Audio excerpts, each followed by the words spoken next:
I'm Danny Dyer. Playing hard men and acting tough has been my bread and butter. But now I've got a new role. I'm going to be tracking down some of the most feared men in the country on both sides of the law. I'm going to find out what makes them tick, how they got their fearsome reputations, and why they're considered some of Britain's deadliest men.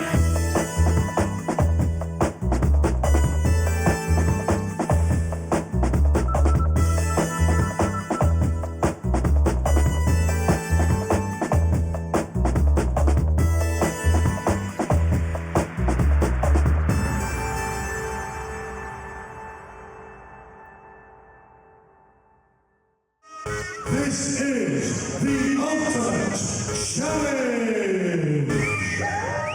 I know I've done a few naughty things in my life, but I'm not sure I deserve to be sent to Coventry. Literally.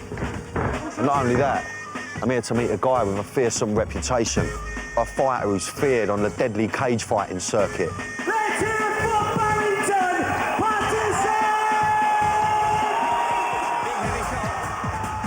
He lives to fight, whether it's outside a pub or in the ring.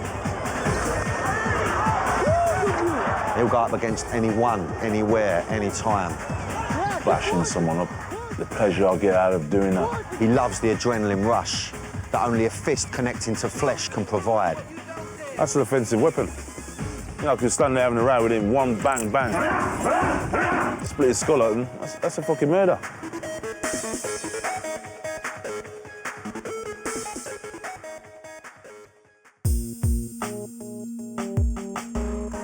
I'm in the Midlands on my way to meet a vicious cage fighter. His name is Barrington Patterson, also known as Baz. Weighing in at 110 kilograms, he is from Coventry. Let's hear it for Barrington Patterson! Cage fighting is a no-holds-barred mix of martial arts. It's brutal, bloody, and a very big business, with more than 300 million fans around the globe. Black belts and fancy moves are no match for the sheer ferocity of this new breed of fighters. Barrington has fought from Russia to Rio and from Hawaii to Holland. But for him, it's not about the belts, the money, or the fame. It's all about the fight. But the time has now come to give it all up. And Barrington is in training for the biggest fight of his career, his last. But he's got a hunger for winning, so he'll treat it as if it's his first. Barrington is still Barrington. You can't really tame a lion, can you? He's known to be even scarier out of the ring. If you don't know him and you piss him off, be at your own peril. Met this guy a few years ago. Back then he was a football hooligan. If I remember rightly, he was a proper hard geezer. An important game like this morning, I get up, do my stretching, put my legs up and thought, yeah, I'm gonna kick some fucking ass today and go home. Yeah. Of all the hooligans I met, he was physically the most imposing of them all. And you could just tell this guy had a passion for violence. I heard he's got his last cage fight coming up. It's been a while since I last saw him. I'm looking forward to seeing if he's changed. He's asked me to meet him at the place where he comes to relax. I certainly wouldn't place him at a golf range, but who am I to argue?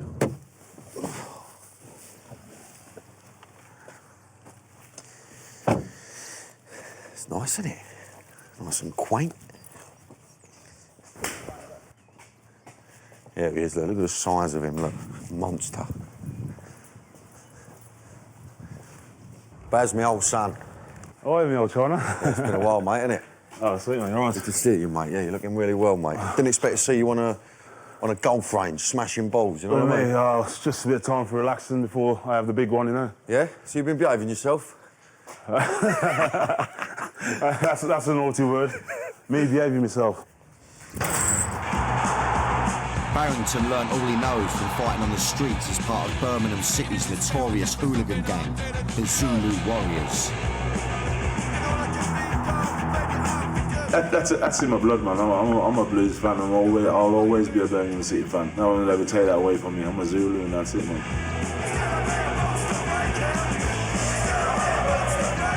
But even hooligans have to work. And what better job for Barrington? Bouncing. I started working when I was 18, 19. And half the time I was fighting 7 nights a week. Back in the 80s, he could get away with it by hitting first and asking questions later. But in 2001, you couldn't get a doorman's licence with criminal convictions of GBH and assault. Barrington's bouncer career ended. Practice swing and all. You're saying you come at the end of your run now. Coming to the end of my runway, man. I've had a good run. I've had a brilliant run. I got my last fight in October. I'm going to call it a day. Do you think you'll be able to call it a day, or was it going to be as easy as that? No, it's going to be hard. I love having a tear up. I love having a tear up. You know, 2 gladiators in a ring or a cage, just having it off, man. Yeah, and not get nicked for it. I wish I was back in the Roman times, yeah. Yeah. Not getting nicked for it, yeah.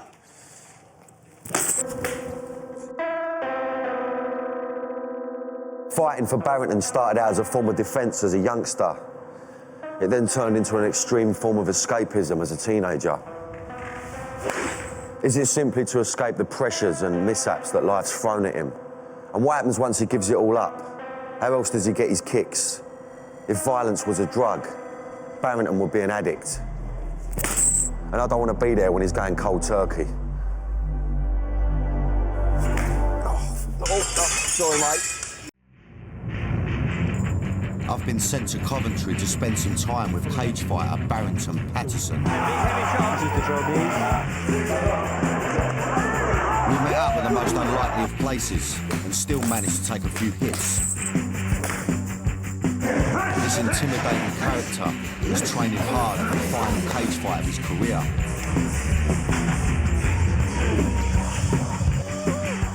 Cage fighting combines all the areas of mixed martial arts, including kickboxing, wrestling, karate and boxing. You're allowed to do pretty much anything except poke the other geezer in the eye or fondle his family jewels. Barrington has brought me to one of the gyms he trains at to show me his moves. Well, me and Baz are going to have a right tear up now. It's been on the cards for a couple of years. You know, I'm popping my pants, to be honest with you. Nice. Today's lesson is in grappling, aka ground and pound. It's where you get your opponent to the ground and pound the life out of them. You get on your fours like this. So you're going to show me a bit of grappling? Yeah. So I'll go like that. So you're grappling like Yeah. So that, yeah. You just keep working each other like this. What you're trying to do is get him in the mad and round the neck, innit? I'm trying to get the size of it. You there? Fucking right on the calf, that is. Fuck, man. Cool. Oh! Look at his centre there.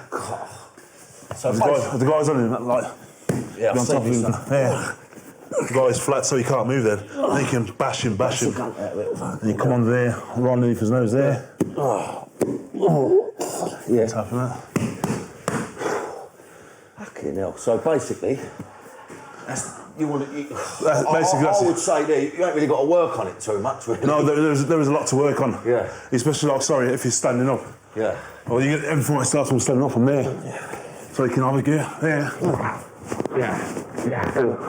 Gotcha. Yeah, I see what you're saying. Then do I from there. Why do you prefer doing this than boxing? I mean, boxing's too restricted. You want to do more? So I got a disability in my eye. Okay. No, I'll just ask you about how did that happen to you? Why? It happened about when I was about 7 years. I had an argument with my sister, and she threw a can at me. A can? Blind in the eye. Went like that, I can't remember if it was full of drink, but she threw it at me and it caught me in the eye. How old was you? About 7 years old. Yeah. Yeah. So I got no pupil in the eye. Okay. No. Okay. Yeah. So of course. I couldn't get a license to box. Is that not a disability with this as well, though? I mean, It doesn't stop me. well, You know, if they gave me a license to box, I'm sure I'd put. I'm sure I'd do a good job at it as well, but can't get a license to box. And that's okay. I can get a license to cage fight. I can get a license to kickbox. You know, look at my disability, like I said, I've got, and I've only been knocked out once. And I've been all over the world fighting. The more I get to know about Baz, the more I admire him. I can't believe he fought in over 20 professional fights, and all with just one eye. He's a man who works hard to get what he wants, and he won't let anything get in his way. But I have to wonder what sort of a childhood he had, if cans were being thrown around the place. It must be hard to see those right hooks coming at you. Had a little bit of a grapple with a Baz. It's interesting because obviously last time I met him, you know, he's just a football hooligan. He's talking about, you know, street brawling and kicking off in mass numbers, where actually he's quite a serious fighter, you know what I mean? He takes it very seriously. And I've not seen that side to him yet, you know, and he's very impressive, and the power on the man. I mean, let me just tell you something now. When you got Baz laying on top of you, you know about it. Barrington's final cage fight will be in Rotterdam against Dutch fighter Bob Schreiber, aka Dirty Bob. This character, he's a legend. You know, it's like referring to football. Somebody's had the opportunity to play football against Pele or Georgie Best or someone. I've seen him put so many people's lights out. I've always liked the way this guy fights, the way he carries himself. I respect the guy a lot, and this will be it. With his kickboxing background, Barrington's kicking and punching is very strong. If he hits you with that right hand, you stay hit. You're going to sleep for a long time. Barrington's other good asset is his feet. He's so flexible with his feet. He's knocked people out in here with head kicks.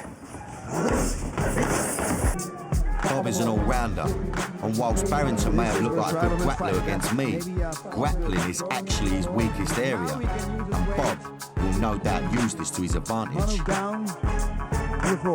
He might try to take Barrington to ground because he knows that's his weakness.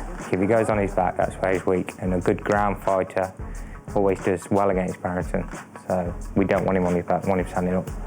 Barrington will have to train hard to make sure that Dirty Bob doesn't manage to get him to the ground. If this happens, he could not only lose, he could be seriously injured.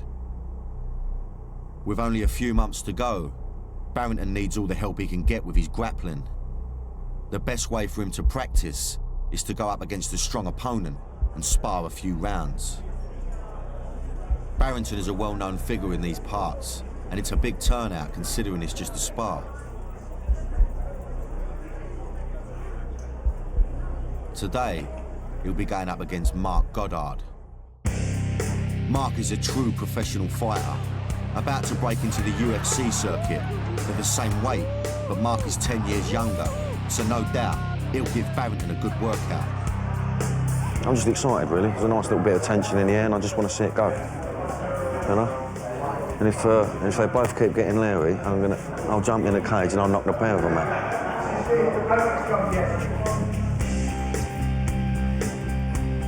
His girlfriend Lucy has come along to watch with her daughter Mia and Barrington's son, Kai.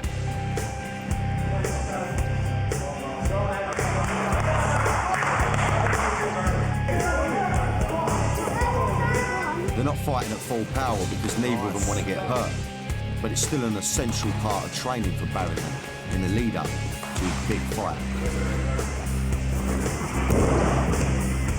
Grappling is one of Mark's specialities, so he's the perfect sparring partner for Barrington. Go on a pace.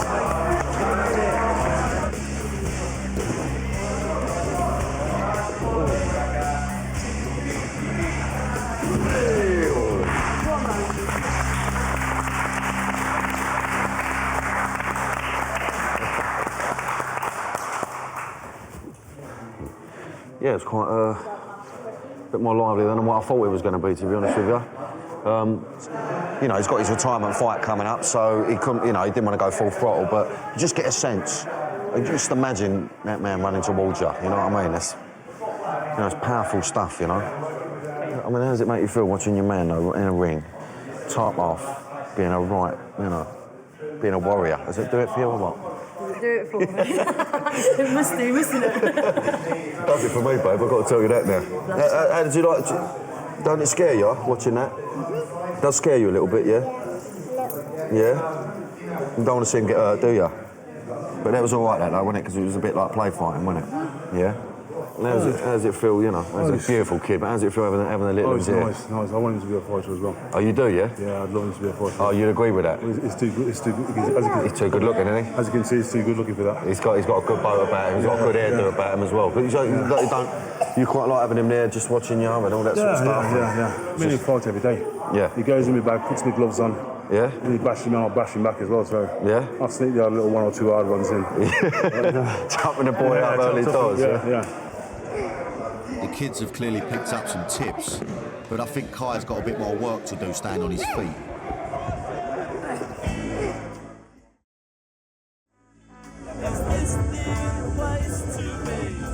Barrington has to make a living to fund all this training. He used to work as a doorman. In 2001, new laws came in, and with his criminal convictions for assault, he can't get a licence. So he now oversees a team of 50 men who run over 20 of Coventry's toughest doors. I'm a consultant in my mate's security company called Jab UK. My job is to go and check on the door and make sure they're on time, they're dressed properly, and any issues, any problems, I'll try and sort them out for my doorman. So I know a lot of people anyway, so it keeps a lot of pressure off my doorman. With a population of 300,000, over 7,500 violent crimes are reported in Coventry every year.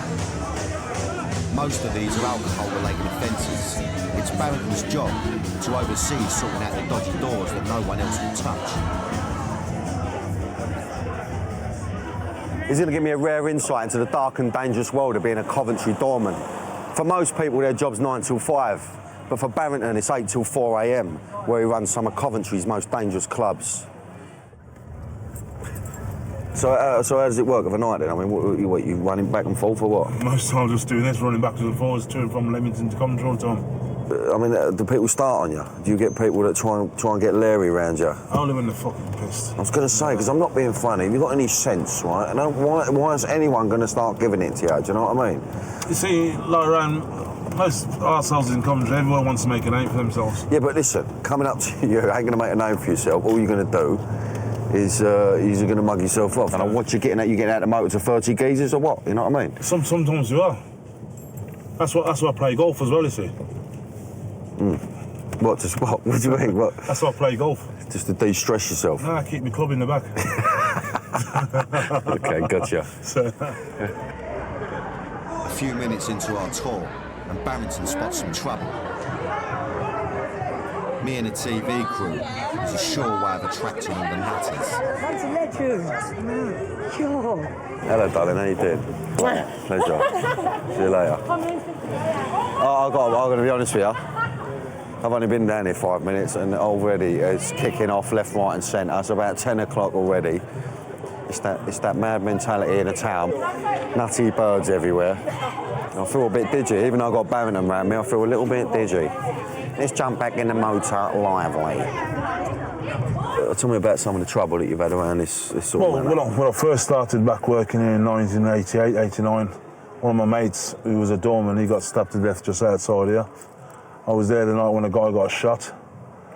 That's the place there where I got attacked myself by a geezer with a knife. Really? Yeah. As a doorman, I would say it's a tough job in the fact that you're almost a sitting duck in the fact that if you throw somebody out, yeah, they know exactly where you're going to be, don't they? Oh, yeah, definitely. So, I'm sure you get a lot of just like, for instance, in there one night, this guy was arguing with his girlfriend. I pulled him off and he swung a punch from me. I banged him, knocked him out. Standing there 5 minutes later, he drove a car through the door. He drove a car through the door. Man to the pavement, the car comes straight through the door. Now when guys say to you, I'm coming back, that's when you got to take them things seriously. You do, yeah. Because they do come back. And half the time they're coming back with a gun or something like that. Yeah, like years ago when guys say, oh, I'm going to shoot you, you just laugh, oh, fuck off, it's right, laugh it off. Now you got to take them seriously, man. If someone says to me, I'm coming back with a gun, I'm slapping the fucking head off you. Yeah. This door business is a really full-on job. It's not just standing around checking people's ID. These guys are putting their lives on the line. This is Spond Street, a stretch of road so dangerous that even 2 of the chip shops need security.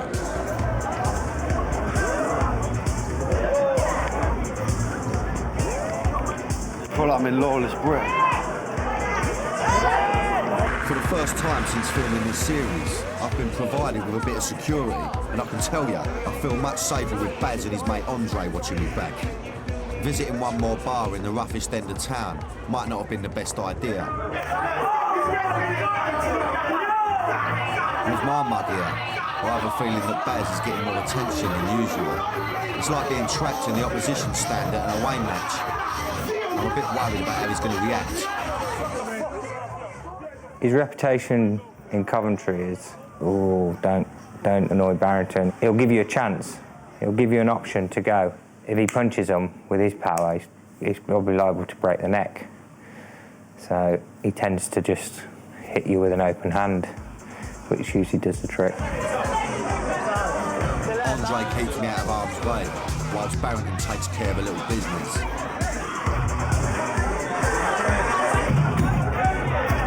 He calls in one of his doormen to do the dirty work. Shut the fucking mouth! Move out the fucking way!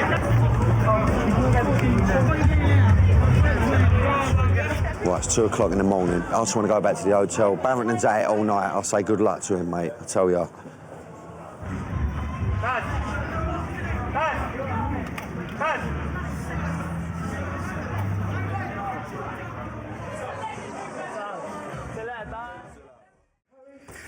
Barrington Patterson is a cage fighter. Triple right hand.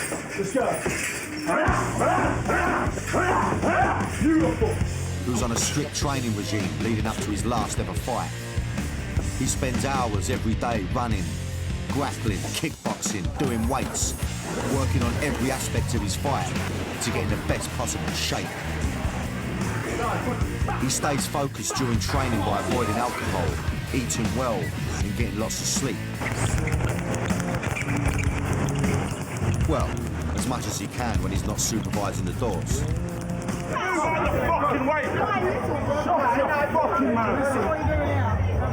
I was out with Barrington all night last night. I got a sense of what his job's like, how manic it is. I think the best way to get to know someone is to see him in their home environment, so he's invited me around his gaff. How are you, sunshine? Oh, not too bad, mate, yourself? I'm good, man. I'm good. Right. Look at that. Look, get on that parrot, look. Is that your best pal, then, that parrot? Yeah. Hello. All right, pal? How you doing?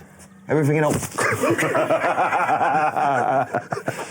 Oh, mate. Come here, man. Barrington wants to show me the footage of one of his fights. Entertainment the whole family can enjoy.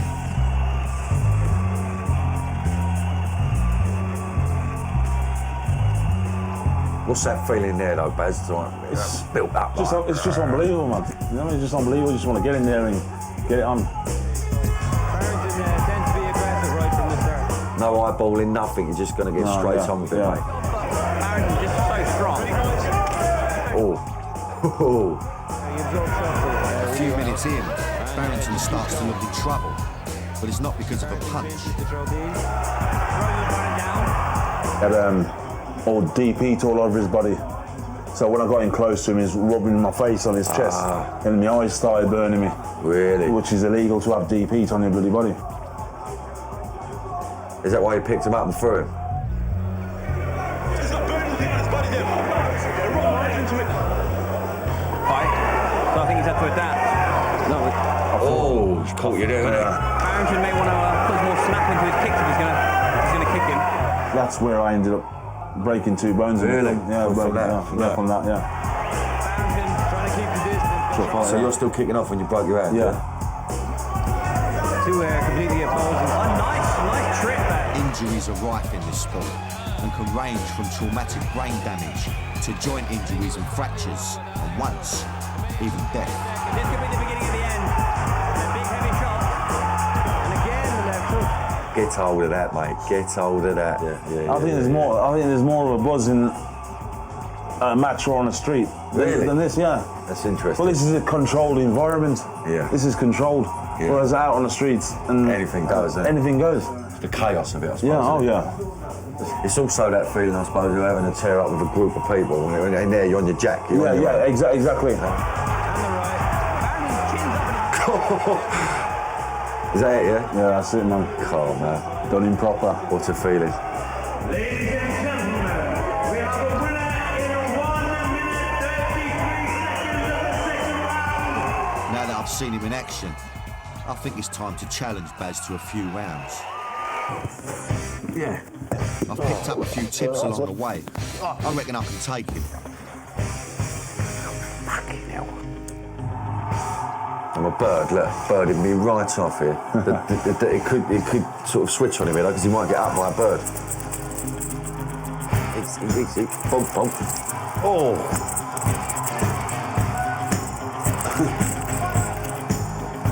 Am I winning, Kai? No, he's going over. He's been tumbled by a bird. He's gone over. It's a treacle and all. I can't believe you come to my house and beat me in my own fucking house. I know. It's the only time I'll be knocking your daddy out. Don't you worry about that. Go on, show you around Come in, upstairs. son. Show me upstairs. See you later, Mel, son. We'll have a bond up later. Me little gaff. Barrington has 4 daughters to 3 different women, but his youngest bedroom, child and Kai's only bedroom. son, Kai, is the the boy, apple yeah. of his eye. Blue bedroom, I see. Yeah. Is it nice to finally have a boy in? Yeah, I've always wanted a boy. Yeah. I've got 4 girls now and my boy, so Yeah. I'm happy with that, man. I finally got a boy. Yeah. No, it's nice, isn't it? I'd like to have a boy I love myself. all my kids, but my boy's different. Yeah, it's your boy, it's your little soldier, isn't Yeah. it? He's a good kid as well, isn't he? But you have to wonder what his relationship is like with his daughters. He's the eldest with you, though. I mean, obviously, Oh, you've not the- seen her since she was 6 months. Yeah, I haven't seen her since about 6 months old, but like I says, I'm not hard to find, man. You know what I mean? Are you intrigued, though? You must be intrigued. I am, especially when I'm in Birmingham quite often, and I'm thinking someone walks past, I think that could be my daughter, I don't know, but I'm just getting on with my life, man. You know what I mean? I'm not that hard to find. Barrington's own father wasn't around when he was growing up. Well, my mum and dad were living together. I think it was about 6 or 7 of us. And when we were living in Birmingham, my dad was in some trouble, stabbed this Asian guy and ended up in jail. Without a father figure there to guide him, Barrington fell in with the wrong crowd. All right, mate. How's it going? You alright? I'm Baz, little Good, Baz. Dave. Blue Warrior, BCFC, you got the one. Many of these guys were also involved. The Zulu Warriors, Birmingham City's notorious football hooligan gang.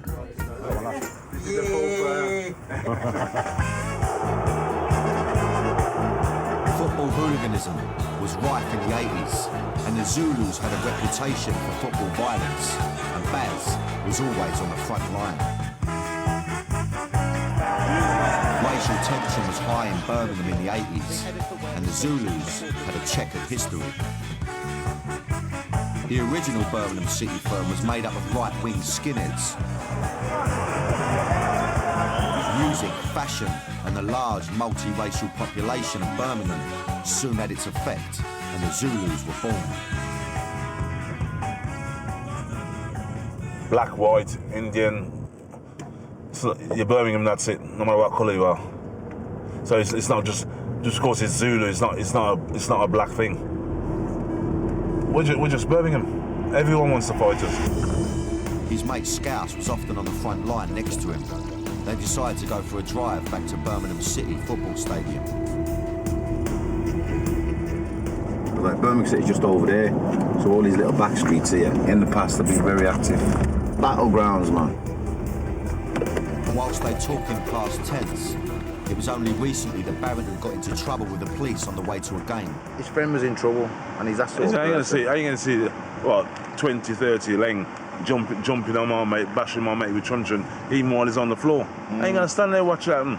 I'm not gonna stand there and watch that happen to anybody in my company. No matter if it's my friend or not, if you're in my company, I ain't gonna stand there and watch it happen. I jumped in there. Got gassed, got bashed, just one of them. Barrington got charged with assault and obstructing the police. He was fined £100 and lucky to escape a jail term. You know, at the end of the day, I'm a martial artist. Tell you the truth, it only takes one kick or one punch to kill someone. You know, I could stand there having a row with him, one bang, bang. He's gonna fall down, bang his head, split his skull open. That's a fucking murder.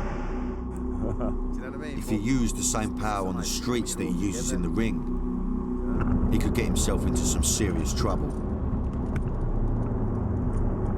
I wouldn't like to go back inside, but you never know what's around the corner, man. No, it's not fun, man. The food's fucking shit, the screws are shit, and half the people are shit. You know, you can't go for a fucking shit without someone watching you. You know, you can't probably toss your fucking salad without someone watching you. Inside Birmingham supporters trying to get out onto this outstanding. From what I know about football hooligans, these firms see themselves as more than friends. Together as the Zulus, they become family, a tribe. It's the violence they face together that strengthens their bond. With no father around, maybe Barrington was looking for a sense of belonging with the Zulus. Barrington grew up in an inner city area called Handsworth. Every Sunday, he goes to visit his mum who still lives there. You're glad it's my last fight? Yes, I tell him to pack it in long time ago, but him say him love it, so that's why I leave him to it. You know, make him make up his mind when he's ready. Enough's enough. I've had a good run. I've had a brilliant run. I've been fighting for 17, 18 years. Barrington's sister and nieces join all. This is my daughter. We're not fighters really, we just, we love the gym. Church people. We go to church, yeah. We're trying to get him into it, but And I believe, by faith, he's coming through. He's coming through. Yes, he is. They've got a long wait, man. As I say, man, That's what you think. Listen, as I say, man, I'm just too busy spending time looking good. Even to be able to do the sport and the kickboxing that he does, and to get so far in it, he thinks it's him. It's not him. It's God. Hold on, excuse me. I've done all the physical work. No, but God's given you the strength and the health and the ability to do it all. So that's it. It's all God. I've done the most important part of it. He's given me the strength to get in the ring and fight, but I'm the one who's actually getting into the ring fighting and coming away with a couple of bruises. You're contradicting yourself. Listen. You just said he's giving you the strength to get in the ring and fight, but then you just said you're the one that's getting. Yeah, but I'm the one who's getting the bruises, though, aren't I? His family have clearly tried to steer him into what they think is the correct path in life. As his last fight approaches, Barrington has decided he wants to give something back by using his skills to train up incoming fighters. I do a lot of teaching. I help a lot in my kickboxing club, and I have a lot of one-to-one personal lessons myself. What I do, like winning, and it's nice going to like tournaments, whatever, crowd tournaments, and helping the kids out, and it makes me feel a lot better. I feel nice and proud, knowing that I've helped that person to get that trophy to show his mum and dad, and it's nice to get another Barrington, another up-and-coming guy, doing the things that I used to do. Tonight is going to be a big night at the Coventry Skydome. Ladies and gentlemen, this is the Ultimate Challenge! Fighters come from all over Europe to fight here.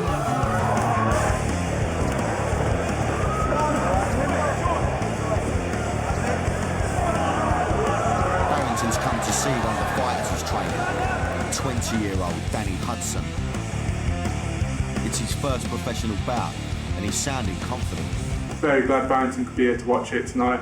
I'm planning to go out there and knock the guy out, do what Barrington's taught me quite well. It's been a high standard of fighting so far.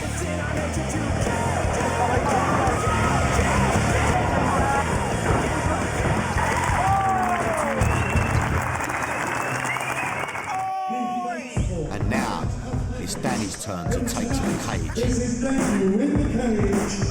Let's hear it for Danny Hudson!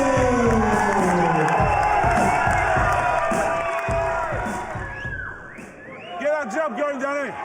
Jab, Danny! Jab, Danny! Jab! Jab, Danny! It soon becomes clear that Danny's outclassed. Danny! Come on, Danny!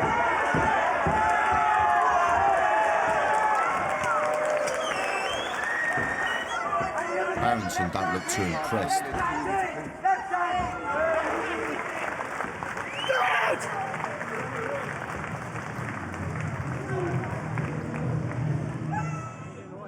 Where's Danny? Just over there. Oh, I've got to give him a piece of my fucking mind. I'll tell you what. That was fucking pathetic. Pathetic. You threw a high kick to the fucking guy with so much force, the guy was nowhere near you. You spun yourself round. What happened to your fucking groundwork? That went out the fucking window. Got to work on your stand-up. Your stand-up's gone out, gone out right out the fucking window, Danny. Right out the fucking window, man. That was shit. That's the worst I've ever fucking seen you, mate. As soon as the guy put you under pressure, you crumbled, Danny. You crumbled.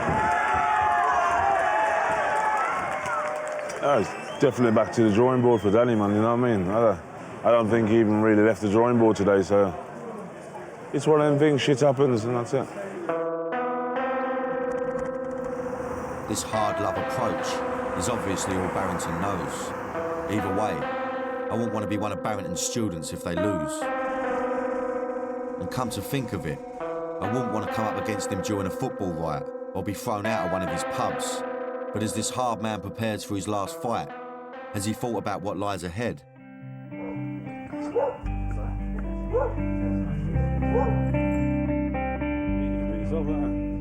As Barrington watches his son play, his love for him is obvious.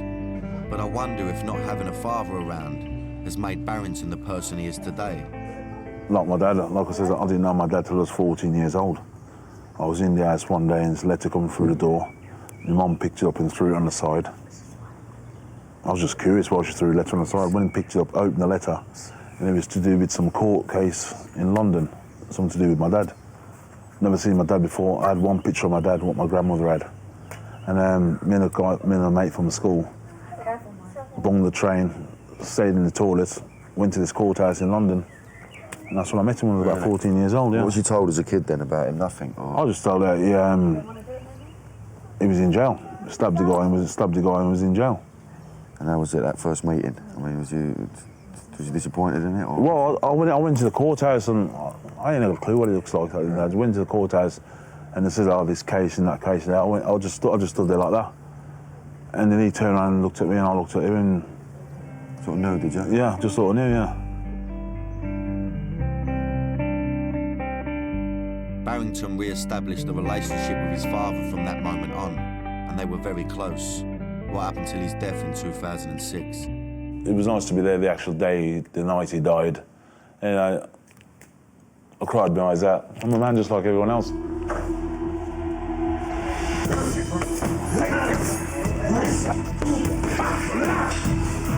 With the memory of his dad driving him on, Barrington must now focus on the biggest challenge of his life. He's training like a madman for the last fight of his career. I've been spending time in Coventry with cage fighter Barrington Patterson as he trains hard for the last fight of his career. After years of honing his skills fighting on the streets as a football hooligan and nightclub doorman, Barrington is facing his toughest test, a once-in-a-lifetime crack at the world title.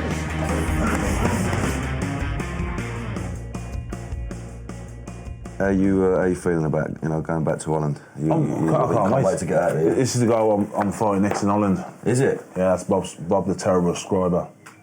Proper dirty fighter and everything. Is he? Yeah. Have you fought him before? No, I haven't fought him before. One of my idols. Really? Yeah. But he's coming out of retirement to fight me. Most stereotypical hard men are all talk and no action. But this bloke definitely follows through with his threats. He won't let anything stand in the way of getting what he wants.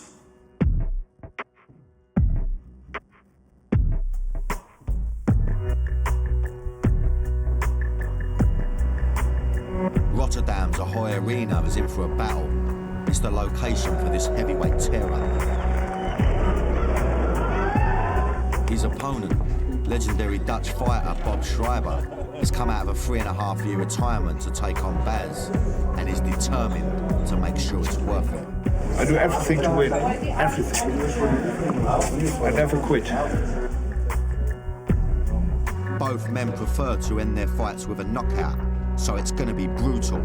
No, I've wanted this fight from day one, but at least I finally got what I wanted now, and that's it. Yeah. All I want to do now is just go on with that belt, and that's it now. And there's my life story's completed. The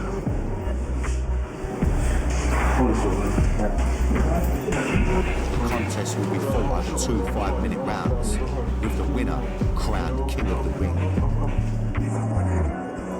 With the tension mounting, Baz enters the arena for his final battle.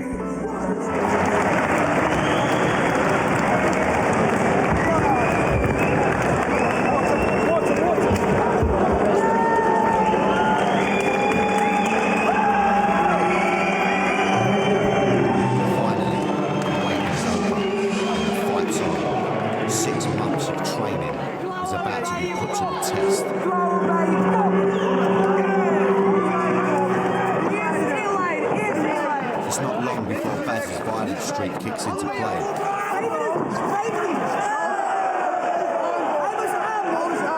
This is looking like a mismatch.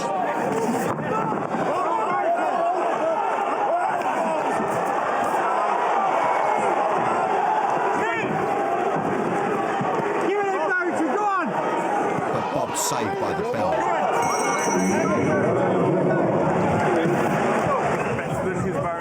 Come on, listen, you can take him. You could have won in that round, but don't worry. He's tired, Barrington. Barrington, he's tired.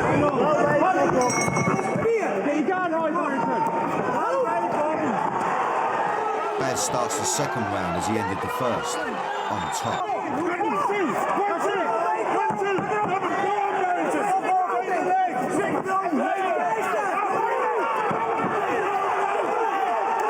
But Bob fights back, landing some heavy blows. It looks like Baz may have blown his chance.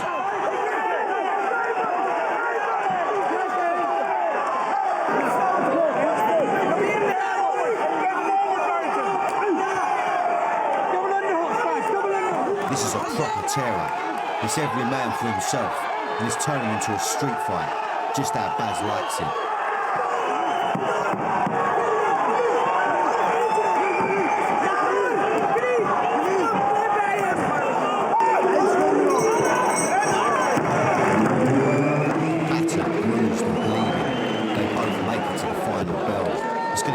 To a points decision, and it's on Bob's home turf. I'm not sure Baz has done enough.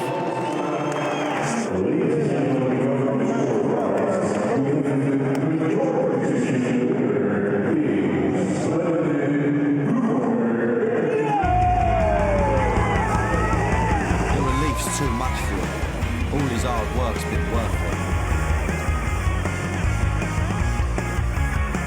The story seems complete for Barry. He's gone out a winner, and for now, at least, he seems satisfied with his lot. That's it for me, man. End of. I'm Danny Dyer. Playing hard men and acting tough has been my bread and butter. But now I've got a new role. I'm tracking down some of the most feared men in the world, operating on both sides of the law. I'm going to find out what makes them tick, how they got their fearsome reputations, and why they're considered to be some of the world's deadliest men.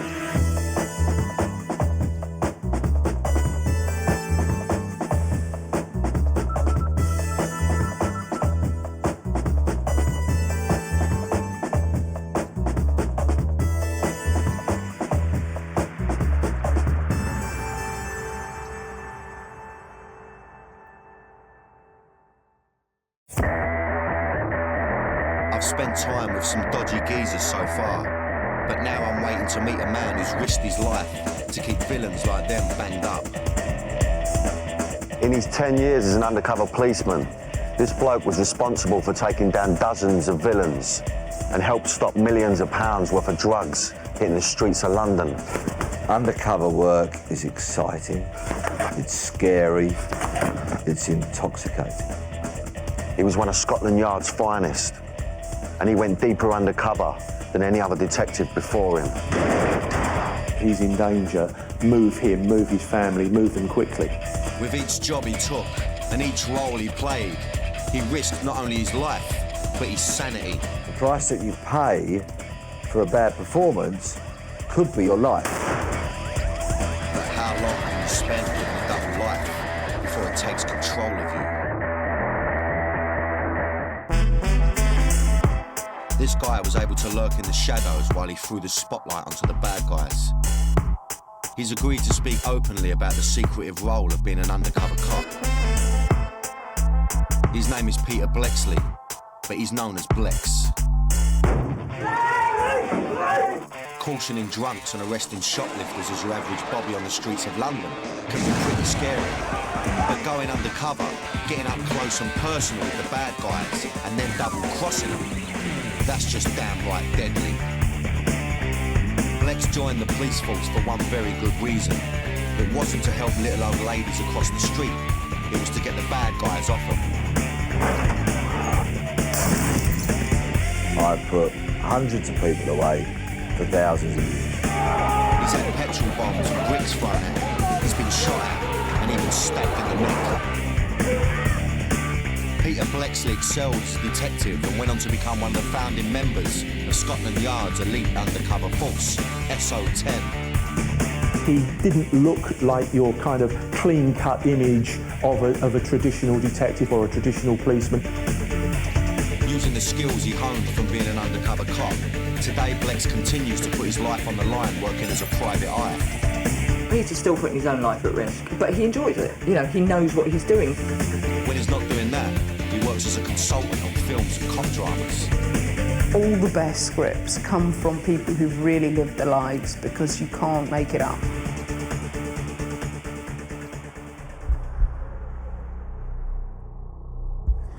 Life's never normal for these guys doing this dangerous and secretive work.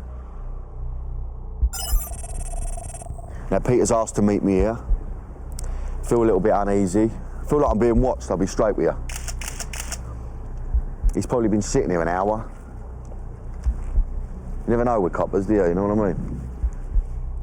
Why would a man who has spent most of his career undercover want to show his face on TV?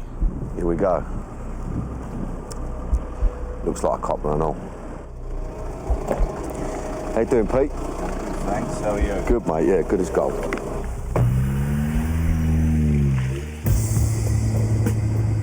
There's something really intense about this guy. Usually I like to get to know someone before I delve too deep, but Blex don't mess about. He starts off telling me about one of his dead informants. He was such a prolific informant. I mean, he'd grass up his granny if there was a few quid in it. But he grassed up so many people that in the end, he was asking for it, you know what I mean? And when it happened, it came as no surprise to me personally. Squealer, snitch, grass, whatever you want to call them.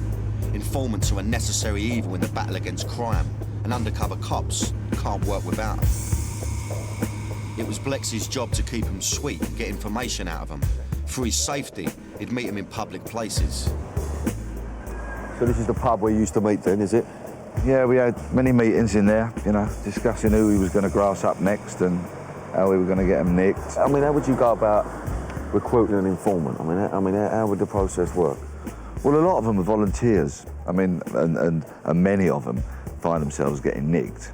And I think, well, the best way to get a vastly reduced sentence is to roll over and become a grass. The information given would often lead to Blex going undercover to try and catch big-time drug dealers in action. But sometimes, that meant having to break the law himself. So where do you draw the line? Well, when you're working undercover, there's no rule book. You know, a lot of the time you've got to make it up as you go along. And you've got to do whatever is necessary to keep your cover. Yes, I had a spliff. Yeah, I took a line of Charlie occasionally when I was with the bad guys. But only because if I hadn't, it would have been a deal breaker. Sounds like an okay job to me. But I'm not sure how you can be a copper and a villain at the same time. He had to appear to be as ruthless as the criminals he was double-crossing, but it's a dangerous game that only the fearless dare enter.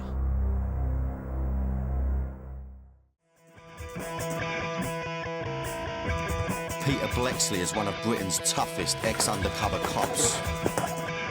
He did what he did for the adrenaline, for the high, the addictive buzz that only putting your life on the line could provide. Throughout his undercover career, he took on many different disguises to help him get into character. I always had quite a wide and varied wardrobe just to suit whatever role I was playing. I've kind of kept this leather jacket for sentimental reasons. I've had this many, many years, and I wore that on many a drugs buy or when I was pretending to be a contract killer. His physical appearance also kept changing to suit each role he took on. you have to maintain being that person. And if you're being particularly unpleasant, and I'm sorry about this, pal, but I've got to stick you up against the wall and give you a rub down now, because you could be undercover old Bill, you might be a Mickey Mouse kind of donut with a 9mm on you. You know, I've got to do that, pal. Get up against the wall, right? You'd have to do that. You know, and I wouldn't treat people in normal life like that, but, you know, I'm out there buying millions of pounds worth of drugs, you know what I mean? I'm not playing a game, you know, when your life depends on it, other people's lives might depend on your performance, then you have to be thoroughly, utterly, totally convincing. Peter's choice of career clearly isn't for the faint-hearted. You have to be tough, dedicated, not afraid of anything. So when was it that you decided to go into the police force? Well, my mum actually was quite a strong influence in me joining the cops. You know, I think she knew that I was, you know, a bit of a lost soul kind of thing, you know, and I needed some discipline to sort of sort me out. Peter graduated top of his class at Hendon College and was posted to Peckham Police Station. South East London, social deprivation, a lot of racism going on. There was a large Afro-Caribbean community in Peckham, and, you know, the cops, the people I was working with, were basically just rampant racists. I wanted to find out a bit more about Peter's early life as a copper, so I've come to a place that was instrumental in shaping his career, the streets of Brixton.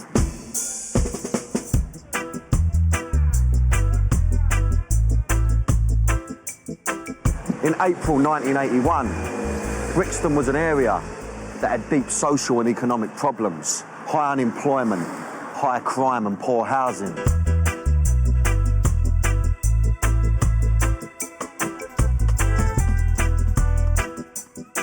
The police focused disproportionately on young black men. And in Brixton, the police launched Operation Swamp. And basically what they did was got every policeman they could muster onto the streets of Brixton with the instructions to stop and search young black men. Now, this caused a huge amount of resentment because young black guys couldn't walk the streets without being stopped, searched, harassed, and quite often fitted up for crimes that they hadn't committed. The stop and search, or sus law, caused much discontent in the black community and tensions were running high. On the 10th of April 1981, a police patrol stopped to help a black youth who had been stabbed in the back. The onlooking crowd thought the police stopped to arrest rather than assist the youth. Rumours spread and violence erupted. Now, I played a cop on TV, but I wouldn't fancy playing one of the boys in blue that has to tackle a rioting mob. Was a scene unknown in the United Kingdom outside Ulster since the Blitz. Peter was part of the response team called in to calm the hostile crowd. What was the scene like when you first arrived? Got here in the afternoon. A small but vocal and violent crowd had gathered, and the police had a bit of a hiding. And when we got here, the crowd had started slinging bricks and stones and bottles, anything they could lay their hands on. The resentment and the hatred, you know, you could really cut the atmosphere with a knife. You know, the hatred, the seething hatred amongst the crowd for us was unbelievable.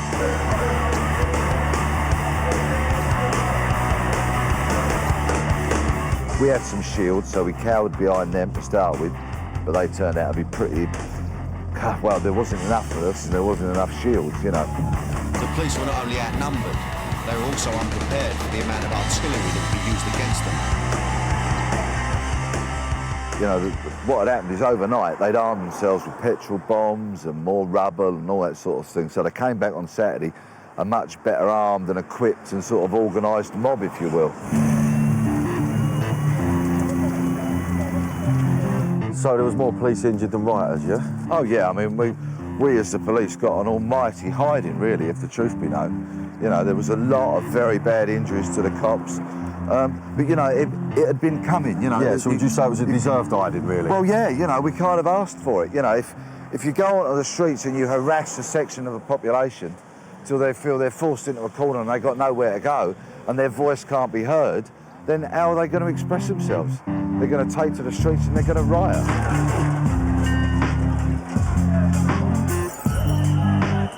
For 3 days and nights, the streets of Brixton were torn apart by one of the biggest riots to rock Britain's history. Reports suggested that up to 5,000 people were involved. 299 police and 65 members of the public were injured. 28 buildings were burned and 61 cars set alight. Peter was lucky to escape without any physical injury, but the riots did leave some psychological impact. I decided that this wasn't the policing that I wanted to do, to go to war with the local population. That wasn't my idea of policing. Yeah. So I just decided that's it. I'd had enough of uniform. You know, I didn't want to wear that cloth, which was symbolic of the hatred that there was towards the police. It was a major turning point in his life, and today, nearly 30 years on, Peter wants to set the record straight. Rioter Alex Wheatle went on the straight and narrow after the riots and is now a successful author. His award-winning novel, East of Acre Lane, was inspired by the Brixton riots. I remember throwing all kinds of missiles along with whoever was around me at the time, and you guys having to go into people's front porches and gardens to try and get dustbin lids to protect yourselves. I saw the police running away, the helmets falling off and all that kind of thing. At times, during that weekend, I was scared, very scared. Our training was wholly inadequate, the equipment was wholly inadequate. You know, we had flimsy helmets, you know, that didn't offer a lot of protection, and I was scared. How were you feeling? Exhilarated. Right. Exhilarated to actually see the police retreat. I mean, we never seen that. Right. Taking a step backwards. I mean, we cheered every step that you retreated. It was incredible to see that. One very contentious issue that still causes debate amongst the police and rioters alike is the actual cause of the riots. Was you aware of the rumours sweeping the whole of Brixton that night? Well, that the police had actually killed somebody? Yes, yeah. You was aware? Yeah, and what we got told was that when the stab victim was lying on the road, that a cop knelt on his back and put his knee over the wound. His knee, to stop the bleeding? To stem the bleeding. That's what. Okay. That was what we were getting told. But then, of course, that was getting misinterpreted, that the cops were like, you know, pinning him down and were responsible in some way for what happened to him. Each side has their own version of events, but there were some moments of clarity amongst the chaos on that day. For the first time since I came to Brixton in 1977, I saw beyond the uniform. Right. I saw a real person, real fear, and I was thinking, well, maybe he's got a mother, maybe he's got a sister, maybe he's got a brother. I can only speak for myself, but, you know, for any of the fit-ups, the beatings, you know, and all that kind of stuff, look back, and it's not too late to offer an apology, so I'm kind of, you know, I'm kind of, to anybody that was a victim, you know, of that at the time, I'll accept that. you know. Allegations of racism within the Metropolitan Police continue to this very day. Peter is clearly a man with a conscience, and this was one role he didn't enjoy playing.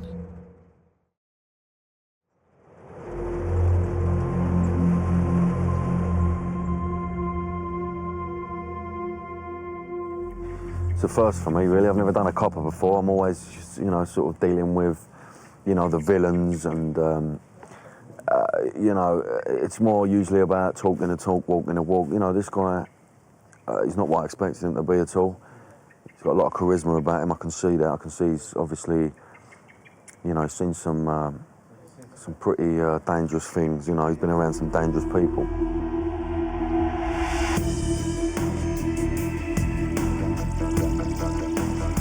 A year after the Brixton riots, Blex became a plainclothes detective and eventually made it onto Scotland Yard's drug squad. Soon he was kicking in doors and arresting people all over London. This form of high-octane and high-adrenaline policing came with its own risks. As Blex found out the hard way when one suspect took him by surprise. And the door's flown open and he's seen me, you know, at his door, and I've shouted police, and with that he's just gone voomp and stabbed me in the neck. Well, fortunately, I got hold of his wrist, which has got the knife in it. Of course, on the end of the blade of the knife is my blood. Is there little moments of like as if you go, right, that was a close call, or? No, not really. I think I, you know, had to stay off of work for a couple of days. Yep. You know, but I was just itching to get back to work, you know. I was addicted to the job.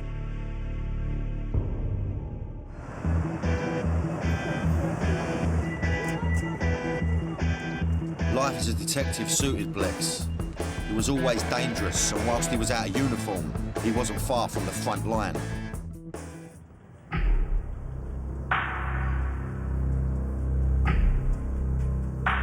In May 1985, convicted murderer James Bakery escaped from Salton Prison near Edinburgh. Police had a tip-off that he'd been working as a builder, and Peter had just visited Bakery's last known address when he spotted a white van. I stuck my head in through the van, and from beneath a blanket, a head popped up. And I reached for my gun, and I said, "I'm an armed police officer." And with that, Bakery just put his hands to the side and pulled up a sawn-off double-barreled shotgun. By this time, I'm in the van, he's set up, and the shotgun was literally a matter of inches from my face. His police training kicked in. He kept his cool and ran out of the line of fire as fast as he could. He maintained cover and waited for backup. Negotiators set up a telephone link with Bakery in an attempt to get him to surrender. He'd been on the run for over a year, and he didn't want to go back to prison. But as marksmen continued their long wait, there's been no sign of movement from the vehicle since yesterday. After 44 hours, with no end in sight, police had no choice but to fire a couple of CS gas canisters into the van in an attempt to lure him out. 21 seconds after those gas canisters were fired, Bakery shot himself.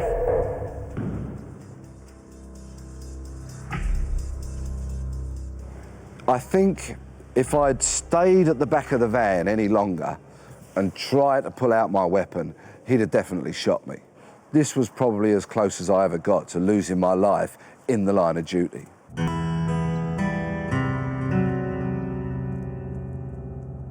I can't believe he remained so calm with a shotgun pointed in his face. The more I get to know Blex, the more I respect him. He's a proper hard man, and he doesn't scare easily.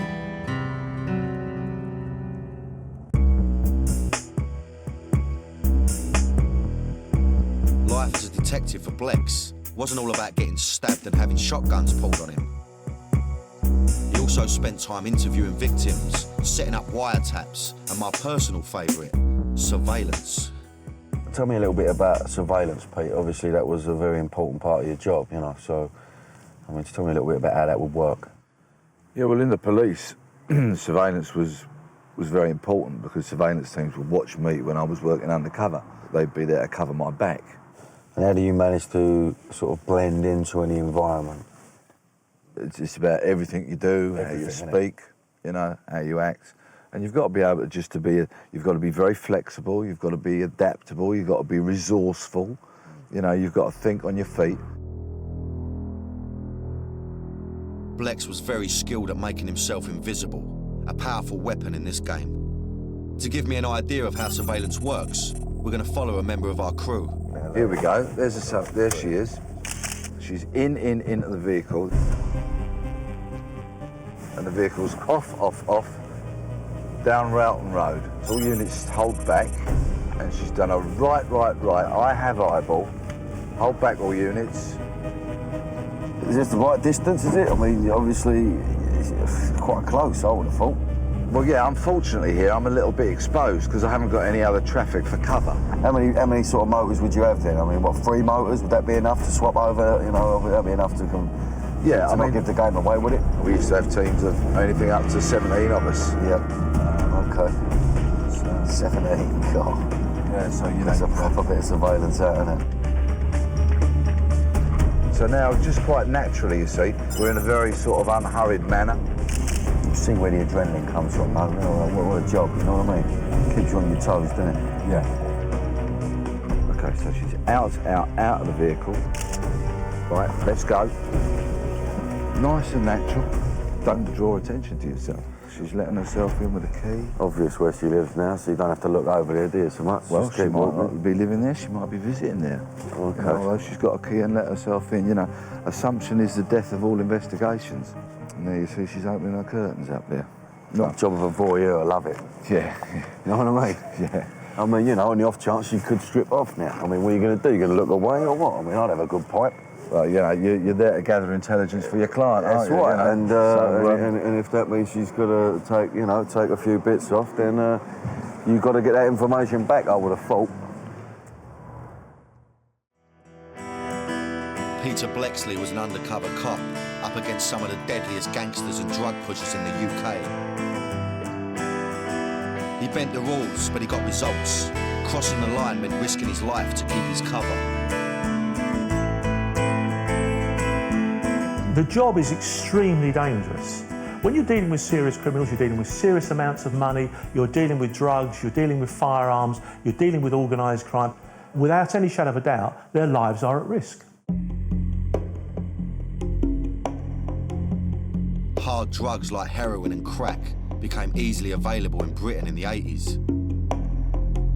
It was Blex's job to get the drugs off the streets, and sometimes this meant using undercover tactics. By 1987, Scotland Yard realised that it needed a full-time undercover unit. We got hold of about half a dozen guys who had done undercover work. Peter Blexley was one of these guys that we pulled in, and we said, look, tell us what it is you do, tell us how you do it, tell us what you need to do it better. To make it in the undercover world, Blex had to be more than the average detective. We needed people who could act, could really be convincing. You know, walk into a pub and when someone stabs you in the chest and you know that that man may have a gun or may be a serious criminal, and he says, you are a copper, prove to me you're not, and he gets you by the scruff of the neck, that person's got to be tough enough not to sort of scream, press the panic button or give the signal for the aid to come and help. During his 10 years as an undercover cop, Blex took on a variety of roles and busted many drug deals. Lying was my game, and I was very good at it. I was convincing. People didn't take me as a cop. You know, they thought I was a legitimate criminal. Every week, you know, major, considerable drug dealers were getting busted with large quantities of drugs. And that was because I was given a free rein.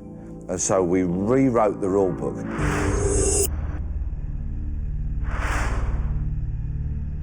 One deal in particular was to change his life forever. So this is the scene of one of Peter's biggest ever busts. Now, for legal reasons, I can't tell you where I am. Now, to stay alive in this game, Peter had to be good, very good. When he became a drug dealer, he had to become a drug dealer. He had to learn the lingo. He knew everything there was to know about drugs, but most importantly, he knew the risks. One mistake could be fatal. There were no second chances in this game.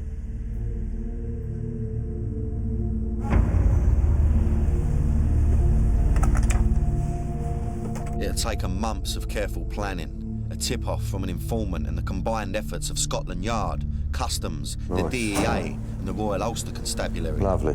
Same feel to it or what? Well, the decor's changed.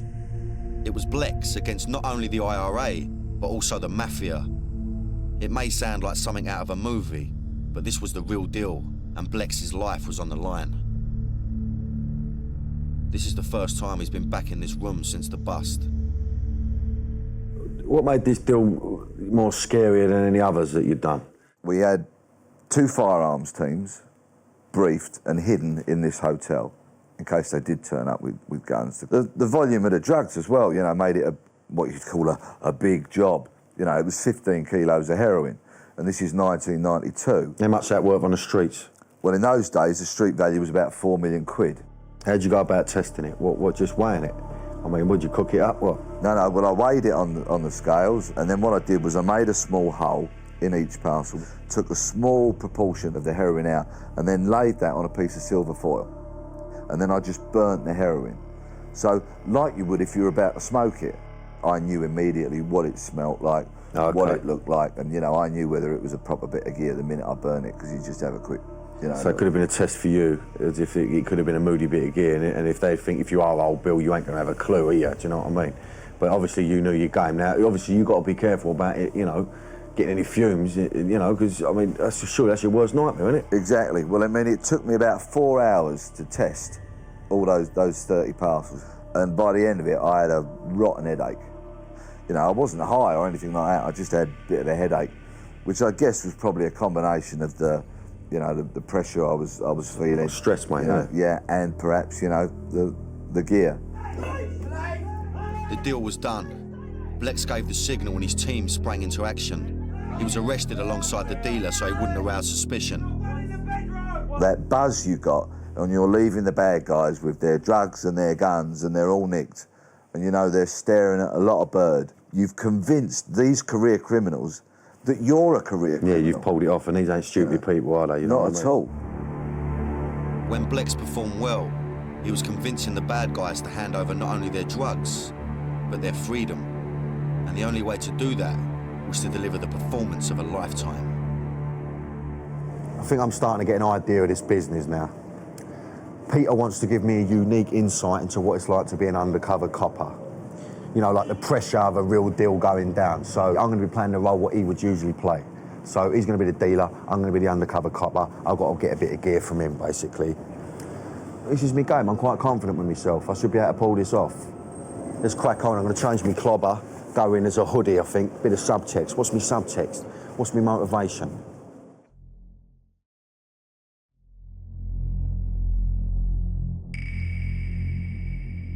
I've got a bit nervous energy about me. Don't know whether it's because for the first time on this fucking show I'm doing a bit of acting, which is my bread and butter. I don't know. Maybe I'm going to come unstuck. But, he's been a bit quiet around me, Pete. I've spent a bit of time with him, but all of a sudden he don't want to talk to me. I think he's getting a bit method around me. But let's have a method up. We'll go method against method. I'm up for all that, mate. Let's bring it on. It's not like Blex went to drama school or anything. Everything he knows he learned from the streets. As part of his training on Scotland Yard's elite undercover unit, Blex would often have to take part in role plays designed to push officers to their limits. It'd be interesting to see how Danny reacts to the little bits of different pressure that I put him under. So here's the deal. I'll be playing the role of an undercover cop who wants to buy some gear. Blex will be playing a drug dealer who might be able to sort me out. We've been put in touch by a mutual acquaintance called Mick. Pete? Yeah. Stuck in traffic? Yeah, sorry I'm late. It was, No, you're all right, you're sweet. You're sweet as. Yeah. No problem. How you doing? Yeah, good as gold, yeah. Lovely. How long you known Mick? Oh, fuck me. I've known Mick for fucking ages, to be honest with you. A long time. Days, weeks, months, years? Years, yeah. I don't know fucking bollocks, I don't know aggravation, I just want to fucking get it done, boom, boom, boom, everyone's happy, sweet as we go our separate ways, you know what I mean? Yeah, but it's not quite as easy as that, is it? I've got to learn to trust you. You could be anybody. I knew Mick from years ago when I was at primary fair school. enough, fair enough. I didn't see him for a few years. All of a sudden he lumps up and tells me there's some geezer, cake up with money, wants to do a bit of graft with me. I don't know you from fucking Adam. Fire away, ask me whatever the fuck you want, mate. Whatever the fuck you want. Take your clothes off. Get my arsehole out, yeah? Yeah. Why shouldn't I fucking take my club off, mate? You fucking could be wind me old up. Bill and you could be wearing a wire. Fucking hell. You want me to fucking strip off, do you? Well, I'll tell you what, bollocks, I ain't fucking stripping off for you, mate. Not in a million fucking years. You must think I'm some sort of... Really? I think you're some sort of undercover old Bill. That's what I think. Yeah? Because if you won't take your kit off when there's nobody else here, so that I at least can have the peace of mind that you're not wearing a wire and you're not dirty, filthy, stinking undercover old Bill who have been put into me before, then I'm out the door. Listen, this is the bollocks I don't want. I don't want all this fucking bollocks. I understand what you're saying, but for fuck's sake, you want me to stand there, start bollock fucking naked? It's a simple thing. Okay, right, okay. Small thing. Small thing to you, yeah? Fucking big thing to me, but I'll tell you fucking something now, right? I fucking will strip off, all right? I'll get me fucking bollocks out. Is that what you want to fucking see? Yeah? Is that what you fucking want? I'll fucking do it, yeah, boom. What do you want? Fuck me, yeah, look, boom. What more do you want from me, mate? For fuck's sake, you know what I mean? Fuck me. I don't need this bollocks, to be honest with you. And your top, please. And me top, yeah? Yeah, look. Thank you. Turn round. Great. Sweet now, yeah? Yeah. See me bollocks, everything's in order. I have got some brown. Okay? Mm-hmm. Do you have the capability to handle what I've got? Of course I have, otherwise I wouldn't be sitting here, mate. What sort of size parcel are you looking at? Well, I'll be looking at least a few key. Well, how about if we start with a half? Ideally, I'd want a bit more than that, but I understand where you're coming from. I understand, you know what I mean? Yeah. Walk before we run. I think we ought to have another meet, okay? And perhaps get off on a better footing than what we did. Yeah. Pete? Yeah? Sweet as. Okay. Thank you. All right. Look after yourself. You mind go, sunshine? Yeah. See you later. I'll be in touch, all right? See you later. Ta-da. Bye.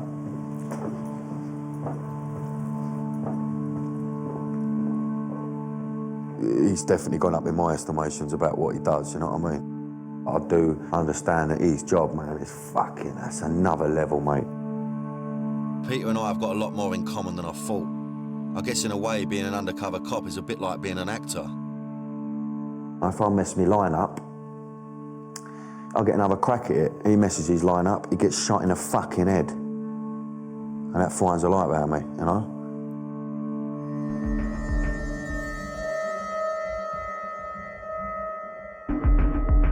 The biggest bust of Blex's career took place at a secret London hotel. Everything had gone to plan. The drugs were off the streets and the bad guys were behind bars where they belonged. A highly confidential report on the success of the mission was written, and soon Blex's worst nightmare would become reality. His cover was blown. This report got stolen from an unmarked police car. And in this report, it quite clearly states my full name in bold capitals. DC Blexley. Oh, yeah. Brackets Peter. So that's all they need, isn't it, really, your name? Well, if that had been stolen to order, or if it had got into the hands of the people that wanted, I've got a very unusual surname. It wouldn't have been too difficult to find me. But you see, what really, really pissed me off was that in undercover policing, you have a number allocated to you, okay? That's your number. And in all reports, in all paperwork, you never get referred to by your real name. Just your number. So the author of this report decided to ignore all those instructions and put my real name in it, which is bad enough. Then he goes and has the report stolen from a car while he goes shopping one day. I mean, talk about compromise my security. By doing his job so successfully, Blex had become a threat to a vast criminal enterprise, and a price was placed on his head. The bad guys had the power and the money to get their revenge, and they would do whatever they had to get it. He was immediately moved to a secure location for his own safety. I remember it all coming on top very quickly. The risk assessment was, he's blown, he's in danger, move him, move his family, move them quickly. Blex took me to the safe house where he spent 2 of his darkest years. He hasn't returned to the house since he left it nearly 10 years ago. They look like nice little gaffs, to be fair, do you know what I mean? They've got a witness protection program feel to them, I don't know why. Yeah. But I mean, obviously inside it's just it's a different story. There was a very clear threat against me that they wanted to kill this Peter, who they'd worked out was an undercover policeman. And these were very well-connected criminals. They were linked to the provisional IRA. They were backed by them and funded by them, and they were capable of carrying out their threats. So what sort of strain did that put on your relationship? I mean, it must have been a nightmare. A lot of strain, and I didn't handle it very well. I drank too much, smoked too much. I turned into a monster, really, if the truth be known. Yeah? Yeah. The pressures of not only working, but living undercover can prove too much for even the most hardened of undercover cops. In the end, I had a breakdown, you know, and was quite seriously ill. So I left there and, you know, went to hospital, basically. Peter managed to hide his illness from his peers, his boss, and even his girlfriend. He was, after all, a professional liar. The doctor who I was under said, look, if you ever want to get well again, you've got to stop being all these different people. You know, you've got to be Peter Bleksley again.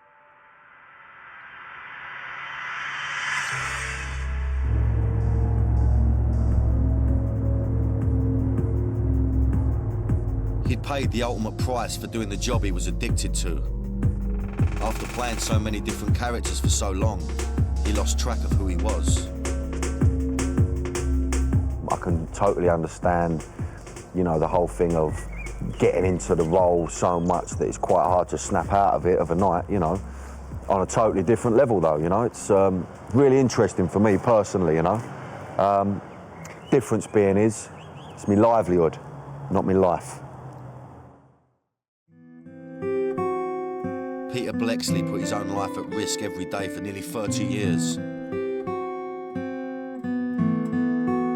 He managed to successfully take down an international drugs trafficking ring, but was forced into hiding after his cover was blown.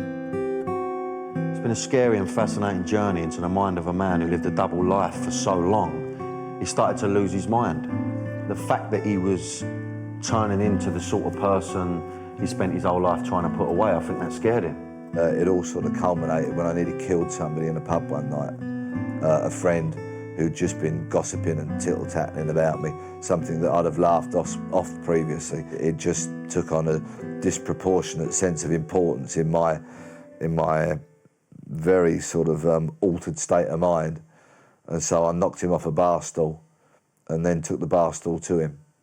And but for the intervention of a friend, you know, I would have killed him. It appeared that Scotland Yard were unprepared for a high-profile undercover cop like Peter to suffer a breakdown. Pete thought that the Met didn't provide the support he needed. In April 2000, he sued the Met for compensation. They never accepted responsibility, but offered an out-of-court settlement of 10 grand. His belief that the police force he had dedicated his life to had neglected him in his time of need made his recovery more difficult. Peter eventually got his life back on track and now works as a private eye with Jacqueline Davis, who he knows from his early days in the police. I had a major surveillance job come in and I thought of Pete and I really needed his skills. Peter is a good operative because he's lived the life, you know, he's walked the walk and he's talked the talk. After everything Peter's been through and the hardship he's faced, he continues to work in such a dangerous field. I've worked on blackmails and kidnap and all kinds of stuff. I guess there's still a part of me that working in the private sector still likes that thrill of the chase, of being unseen, of doing the job well. When Peter isn't sticking his neck on the line for someone else, he earns a good wedge from consulting on cop dramas like Murphy's Law. I would say the whole genesis of the new Murphy's Law and the reason why it has gone on to be very successful was down to, you know, Blex coming on board. Elements of the character James Nesbitt plays are based on Blex's life undercover. We were very respectful of the fact that actually Blex had lived the life. You know, we took it very seriously. Maybe seeing his life experiences put onto our TV screens is one way for Peter to get the recognition he duly deserves. The threat on Peter's life is still very real, and as our time together draws to an end, I find out why he wanted to make this film. You know, I was responsible for putting a lot of people away for a lot of time, but, you know, my betrayal of anybody was professional. And if anybody wanted to put themselves to the trouble of coming after me now, you know, they'd be very foolish, because all they'd be doing is getting themselves another big prison sentence wrapped around them, you know. And I decided that it was more important to tell my story than to worry about fear of retribution. It's been a long, difficult path to recovery for Peter, and now, above all else, he he dedicates his time to his family. I've searched for a long time to find out exactly who I really want to be or who I am, and now I know. I'm a husband, I'm a dad, and I'm a colleague. The last role Peter will play is himself.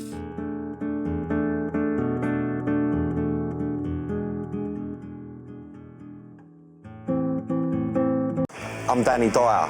Playing hard men and acting tough has been my bread and butter. But now I've got a new role. I'm going to be tracking down some of the most feared men in the country on both sides of the law.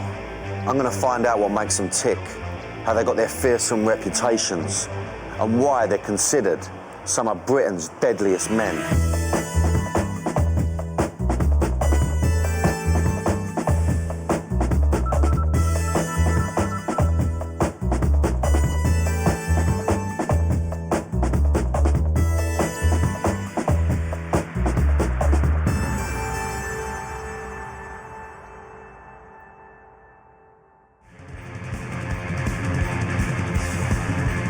Welcome to the East End, London town, home to pearly kings and queens and the beautiful art of boxing. I'm here to meet one of the most brutal fighters to have been born within the sound of the Bow Bells. Fuck me. He's an old school brawler who gained notoriety for nutting Aubrey Harrison, the Olympic gold medal winner. I don't care who you are, whether I hit you going over. And he managed to fight off 3 geezers with an axe in his head. In his spare time, he was a renowned East End enforcer, sent to persuade people to pay up. I bought to over like 250 grand in a plastic bag once, you know, in a black bin liner. But his criminal career ultimately ruined his chances of becoming a boxing great, and his life spiralled out of control. I'm entering a world of ultra-violence to meet the notorious Dominic Negus.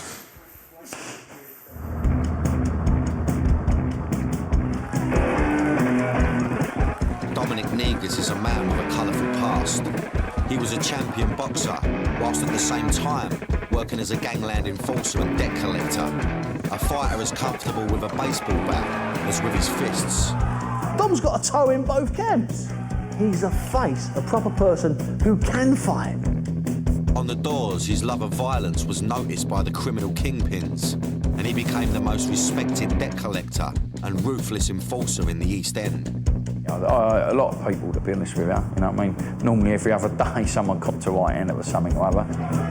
He was a boxer, a fighter in the pocket of the criminal bosses who made the transition from the ring to become the man sent in to smash heads. If a guy, a connected man, a proper man, let's say a gangster of any low level, mid level, high level, if he needs someone to do something for him, he will use a fighter. Boxers are used to getting here. So if someone needs something delivered, if someone needs something collected, and it might go a little bit tits up, it might go a little bit south, it might get a little bit tasty, it might get a little bit naughty, who would that guy prefer to be in charge of the handling or minding or watching the situation? It makes sense he'd like a fighter. He was a contender who could have gone on to become a great, only for his life of crime to drag him down. Dominic took his eye off the boxing because of some of the other activities he was getting involved with. Now, had he not done that, then he, without a doubt, would have been a proper contender. I'm in the East End to meet the man who had the world at his feet, but lost it all, leaving his dream in tatters. So this is Dominic's gym. Looks like something out of Snatch, I'll be straight with you. And now I've heard he's one of the top boys. He's one of the guys the top boys would ring if they wanted a bit of muscle. He's now a boxer, got a little gym. This is his manor. It's on my manor, actually. Let's go and have a pipe.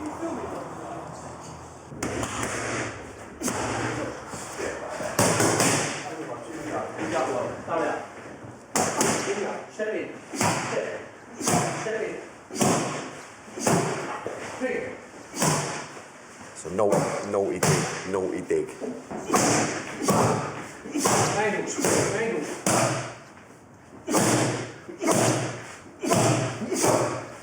Good to meet you, son. Good to meet you. How are you? All right? Fuck time. Fuck, man, it's a powerful dig you got there.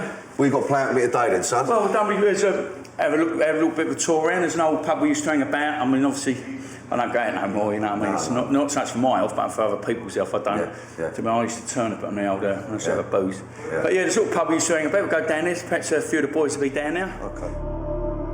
Dom seemed like a level-headed guy, but it was unnerving to know that he could turn into an extremely violent man. As I was to learn later, a deadly man existed behind the smile. He could have been a contender, but it wasn't the power of his punch that let him down. He took steroids, which led him to be banned from the professional boxing game, and he became an underworld enforcer that nearly cost him his life. So, Dominic Negus. Knew nothing about him before, I've got to say. Bit muggy, really, on my behalf, considering he's from my manor. What a punch this man's got. I mean, powerful. I mean, it was the gym was shaking, honestly. I mean, this man's a sportsman, you know. I mean, you can tell he's a true boxer, and it comes from the heart, you know. I'm just interested to hear his story, you know, and I'm sure this guy's got a lot to say.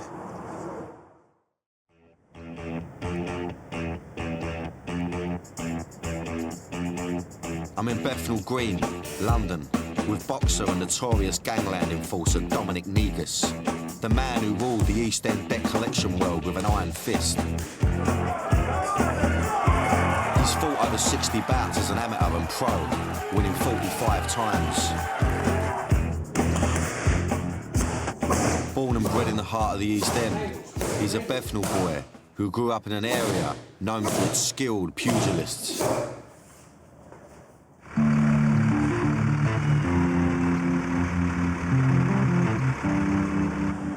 Dominic Negus was born in Bethnal Green, the heart of the East End. The east of London has always been in a struggle to break free from the grip of poverty. For young people growing up on these rough streets, fighting is often their only chance to escape to a better life. Poverty has been rife. And if you're poor, you want to fight. I don't mean metaphorically, I mean literally. You want to fight. And that's why there's never been a shortage of young boys being led by their mums, dads, parents, grandparents, big brothers, big sisters through the doors at the boxing gyms in the East End. It's a combination of hunger and it's a combination of desire. They want to fight. It's that simple. Dom grew up on these mean streets, but for the early years, he was on the wrong end of the punches. He brought me back to his old school to tell me about how the bullied kid turned into the bully.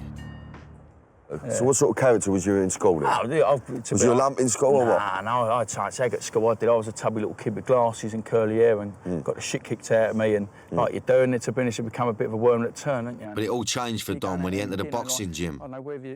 He realised he could fight back against the bullies and got his first taste for violence. It was ironic, really, because I knew him as a little kid. He was quite a little chubby little thing with little round glasses. And all of a sudden, he used to put himself on offer. He used to go down all the gyms and spar with anybody. And that's what's made him the fighter he is. He's got a big heart. Dom had realised that he didn't just have to take the punches, he could dish them out, and he was starting to enjoy it. So, at what point in your life do you realise you could throw a punch? 11 years old, got a good hiding once, and I was 19 when I got my own back over on that estate, you know what I mean? And I remember getting in the lift with a fella, and he didn't even recognise me, because, you know, I did. I had a boot pin on my head for about a week, Reebok boot print, but... Oh, what, so a geezer, so what, so these kids, he's bashed you up, right? No, he's forgot all about it. Yeah, but I did, and so I just knocked him straight out, and he's going, you know, but Knowing that he could handle himself, he got a job where he could satisfy his newfound taste for violence. I started doing a bit of door work when I was 19, and where I got bullied, I definitely become a bully in the end. I was knocking out people every other day. I'd have a stand up with anybody, you know. I wouldn't give a fuck if you're Jackie Chan or Bruce Lee, mate. If I punch you in the chin, you're going for a kip. Yeah.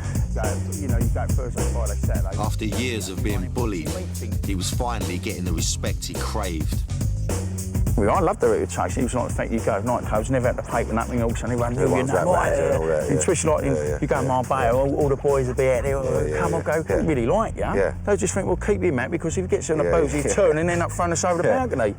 You know, but to be honest with you, Dan, I just so wanted where I suffer from being a kid, like the fat kid that got bullied, I so wanted the reputation, if you know what I mean. I was so striving to be a part of something that I did the most stupidest things just to get a rep. And to be honest, it took me, you know, I'm 38 now, it took me 30 odd years to get a reputation. It's going to take me another 40 years to lose it. I was starting to learn more about Dom and his addiction to violence. On the surface, he seemed like a nice guy, but he had a violent side. I didn't fancy seeing it.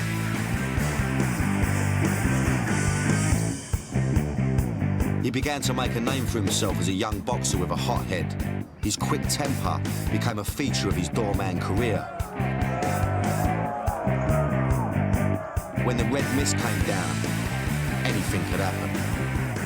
Sometimes I wanted to come to work because you'd have the ump and you wanted to take it out on people.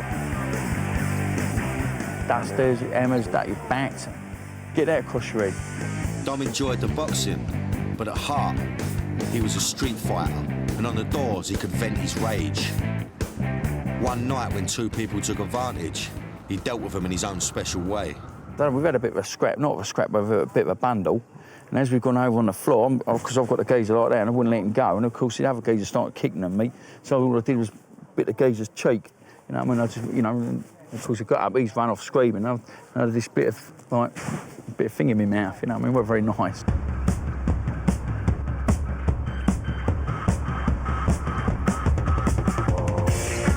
I suppose it looks realistic, don't it? While he was wreaking havoc on the doors, his boxing career was taking off.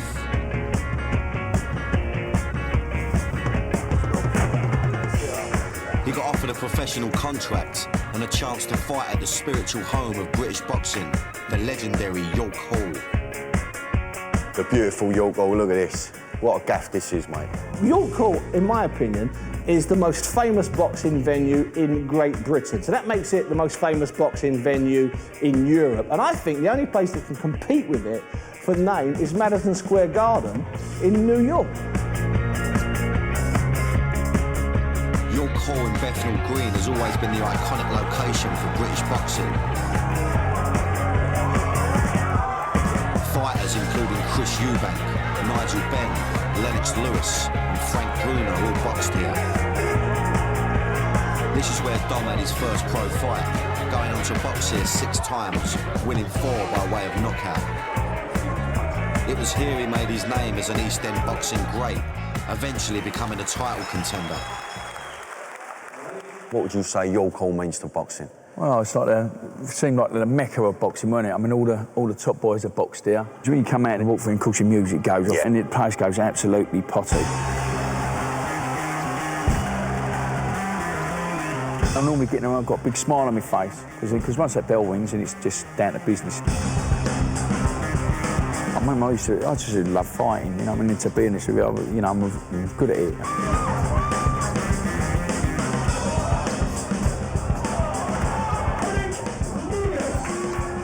Dominic dazzled the East End boxing fans with his brutal displays of the art.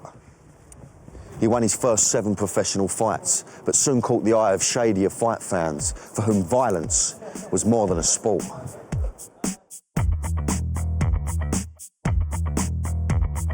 Boxing has always attracted underworld figures to the ring.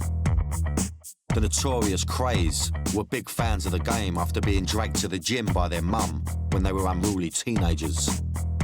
It was logical that when they needed a bit of help running their criminal empire, they called on fighters to do their dirty work. An awful lot of fighters end up working on doors. And from working on doors, you end up running errands, you end up doing all sorts of stuff. With boxing, you're always going to have the skullduggery around it. It's always like there's the shady characters in dark glasses, and it's like the gangster world, ain't it? People that come to you, oh, do you know so-and-so, so-and-so, and then introduce it, and you have all these different connections. You know what I mean? But as you said, it always seemed to stem around the East End.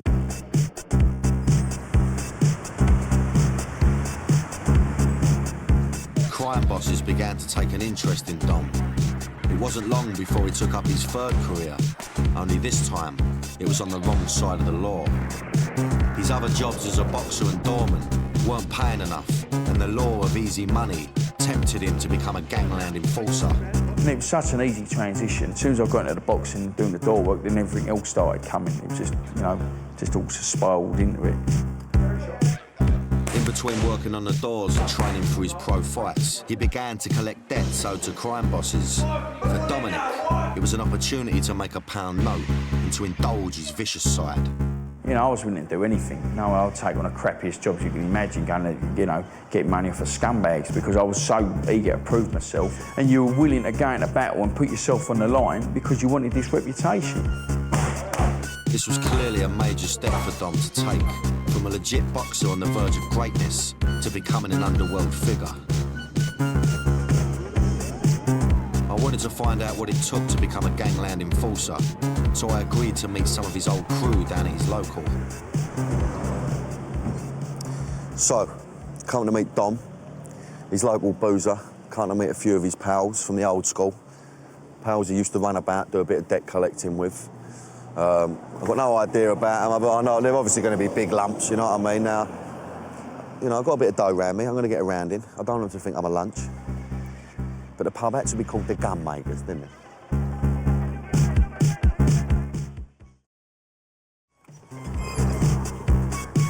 Hello, sweetheart, how are you, mate? Fine, thank you.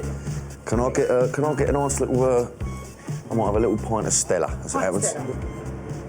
You know Dominic Negus? Yeah. And, yeah. So this is his local boozer, is it? Yeah, drinks in here frequently. Yeah? He don't start no trouble in here, does he? Never starts any trouble in here, but obviously I know him from old. Yeah. So, oh, OK, I've known know what for he's years. about. Been there, seen it, Yeah. seen him in action. What do I owe you for that, sweetheart? This way you walk. Can I get you a drink? No, I'm fine, thank Because if you. it does go off, I was wondering maybe you could back me up. £3. If you know, maybe you back me up and stick the boot in if it kicks off.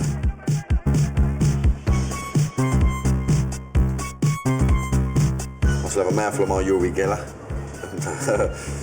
Sit and wait.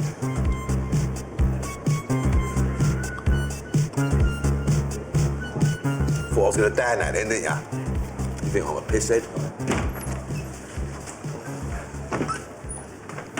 Oh, here we go. Hey, get on this mob here. How are you? This is Jim. Good to meet you. This is John. Danny. Good to meet you, John. Oh, okay. That's a proper little mob, that one. Let's get it on. Boss, I think we'll have a little game of pool, say. Yeah, I'll ask you a few questions. Yeah, we'll keep it nice and sweet. Oh, what's it, a nick? I'll whack the nick in. I've got the keys to that. All expenses paid. All right, boys, so one was Dom. Was he an important part of the team then, or what? Yeah, he was the main player, really. He's like, you know, we were like his soldiers, you know what I mean? Oh, really?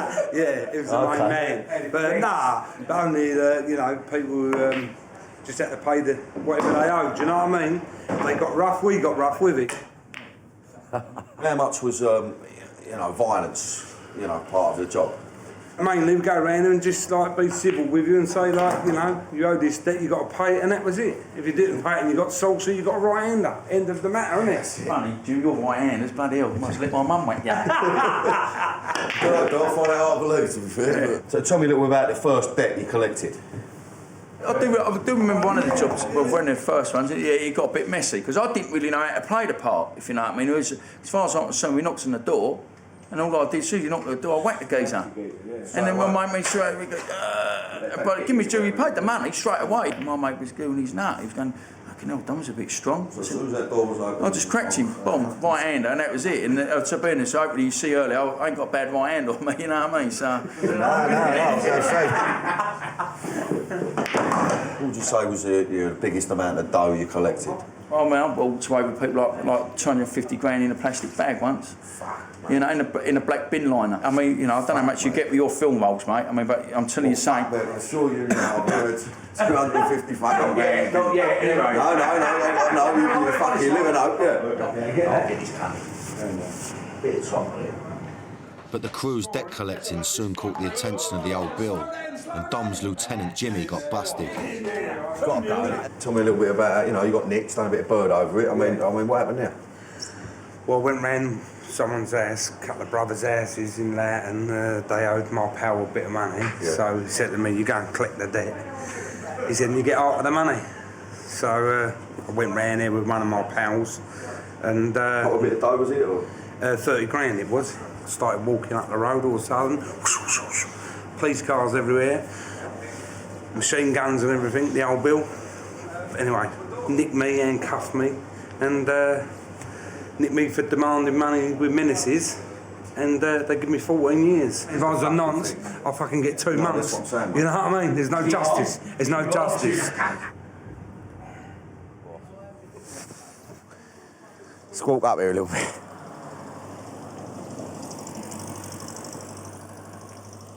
So, I mean, what, you know, listen, I've got to say, lovely fellas, first off, lovely fellas, but I'll tell you something now. If I owed someone money and them 3 come knocking on my door, I mean, I'd pay up, I'd do whatever they wanted, mate. Powerful little mob, that, very powerful mob. I'm in London with East End enforcer, Dominic Negus. He told me how he went from being a bullied kid to a pro fighter. I'd ever stand up with anybody, you know, I wouldn't give a fuck if you're Jackie Chan or Bruce Lee, man. If I punch you in the chin, you're going for a kip. And he'd introduced me to his debt collecting mob. If I owed someone money and them 3 come knocking on my door, I mean, I'd pay up, I'd do whatever they wanted. Dom and the crew kindly offered to show me what it was like to be on the wrong end of a debt collection. Being game, I offered myself up to play the role of the man who owed the cash. I was just hoping they wouldn't get carried away.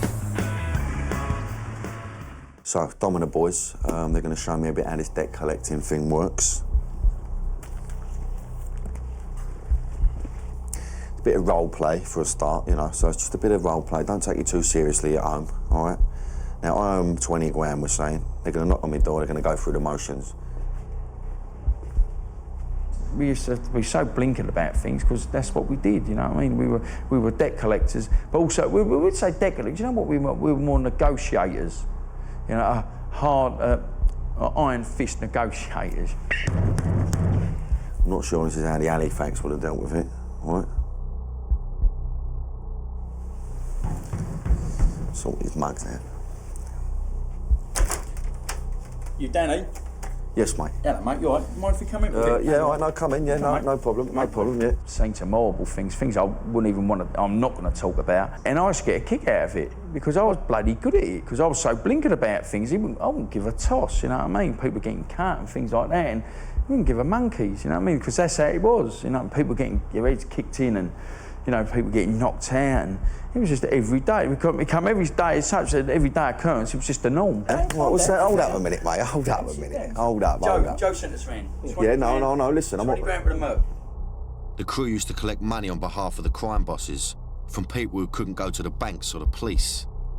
All right, well, Get ready and we're going. Yeah, we come with you. Whether it was for a car or a drug deal, as soon as the debt needed repaying, they were sent in. Either give us the fucking money, or we can go the other route, you know what I mean? Well, I've got it, but I've got to do a bit of running about to sort it out. I was experiencing what it was like to feel the threat. And what I was hearing weren't pretty. I just wanted it to be over before I knocked them all spark out. Sometimes how you do it, the thought of the violence is much more intimidating than actual violence. If I went bang and whacked you on the chin, it don't really hurt that much until you wake up, then actually the thought of it, you know what I mean? So sometimes it's a mind game. That's what I'm saying, what you're Of course I weren't in any danger. But in the role play, they revealed a little of their techniques. Is you knock on the door, you know what motor they've got, because you've got a bit of info, and say, sorry mate, I'll just hit your motor outside. First thing he wants to do, get outside, see what you've done to his motor. As soon as he's outside, For Dom and the crew, working as debt collectors meant that they were operating outside the law. Who's allowed to hit anybody? Nobody. No. But it depends. But then listen, if you owe money for something dodgy, then how can you go to the old bill? No, you can't play both sides, can you? If it's, again, drugs were never my game, but I can't say I never collected money for. I've, done the odd thing, but at the end of the day, you just got to go and pick it up, and that's what it is. It's no man's land, ain't it?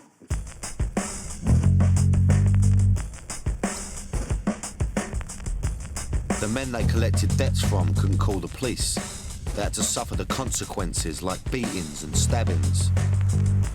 Dom knew that he was creating a lot of enemies, who one day might come back to haunt him. This was no man's land.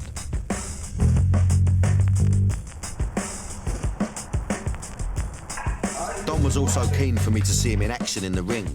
This time, I figured if it was one-on-one, I might have a chance. So Dom's invited me back to the gym. He fancies his chances in the ring with me. I don't want to mug him off. What he don't know is that I'm Danny the Dark Destroyer Dyer. Right? And I think he's in for a bit of a surprise.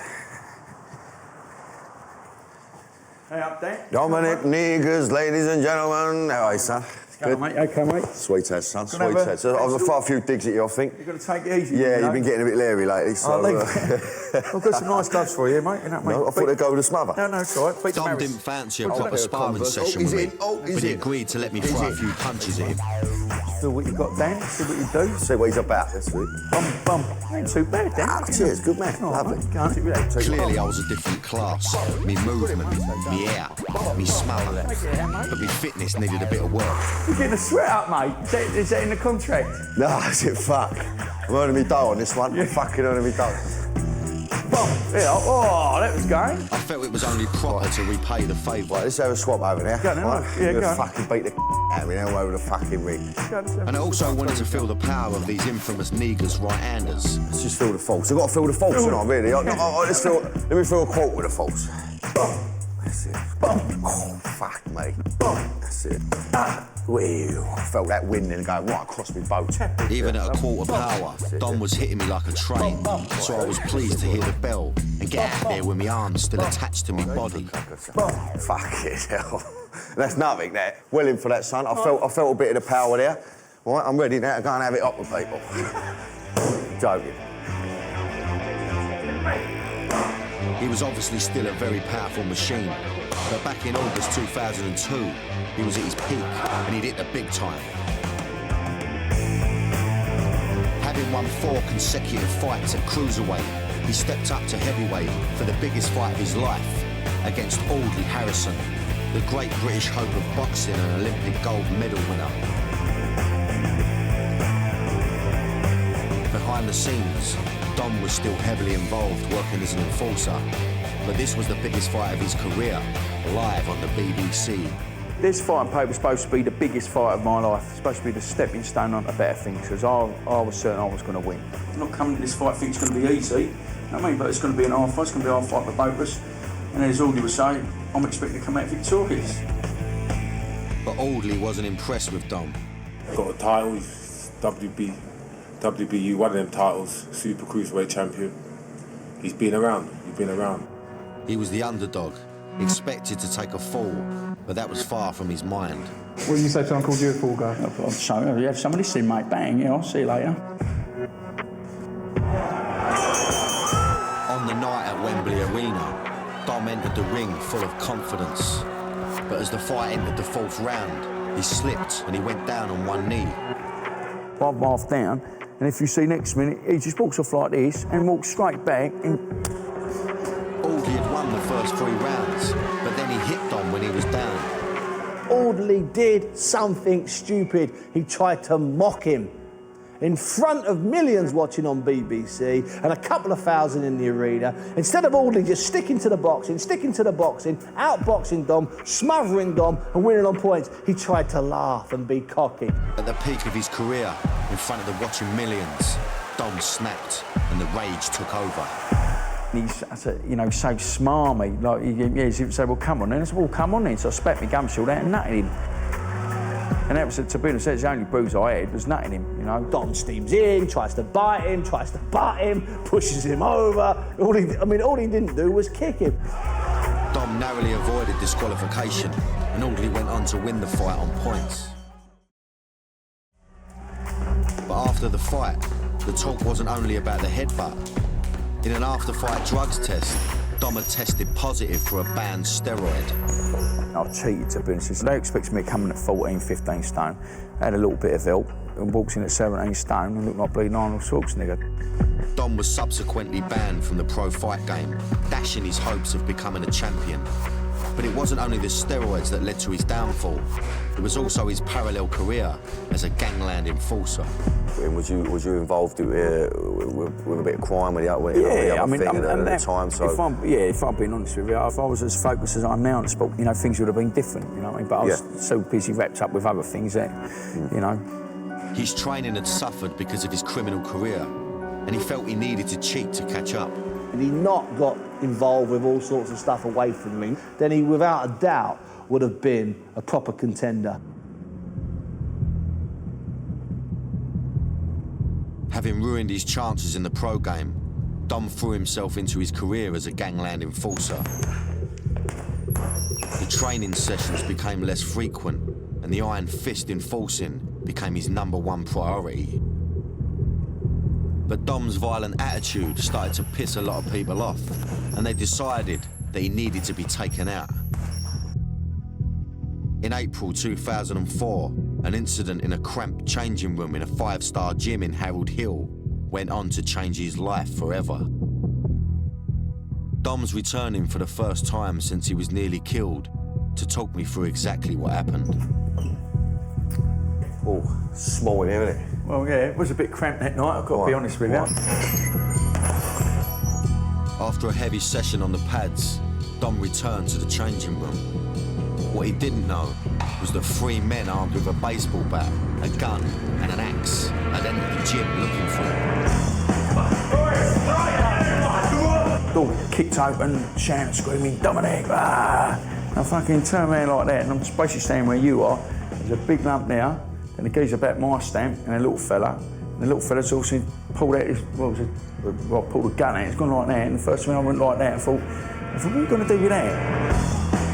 But with his back turned, the geezer with the axe planted it in the middle of his head. But next to me, I'm on the floor, and I thought, fuck me, he's like the old slipped on the soap trick, you know, and on my arse, I thought, fuck. And I didn't realise what had gone on, and I thought it was fucking raining, but it weren't raining, it was blood pissing out my head. And as I looked up, the geezer's got like an axe thing. So he's obviously done me in a canister with the axe. Dom was down with blood pouring out of his head and an axe man hovering over him.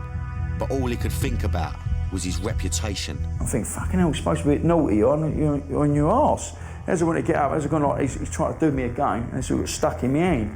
I thought, shit, I'm in trouble here. With the axe raining down on him, Dom began to fight back. As he tried to do me again, I got hold of the axe, and the blade's there like that. I got hold of the big lump, and I'm like basically wrestling him against the wall, and like smashing his head against the wall. And the geezer started whacking me with a bat. I've taken the bat off of him. The funny thing was I couldn't hold the bat at first, and I didn't realise till afterwards all my hands were all fucked up. Having taken care of the axe man and wrestled the bat away from the other attacker, Dom had turned the tide. And the next minute they've all looked at me and we were fucking state. The next minute they've all basically bolted.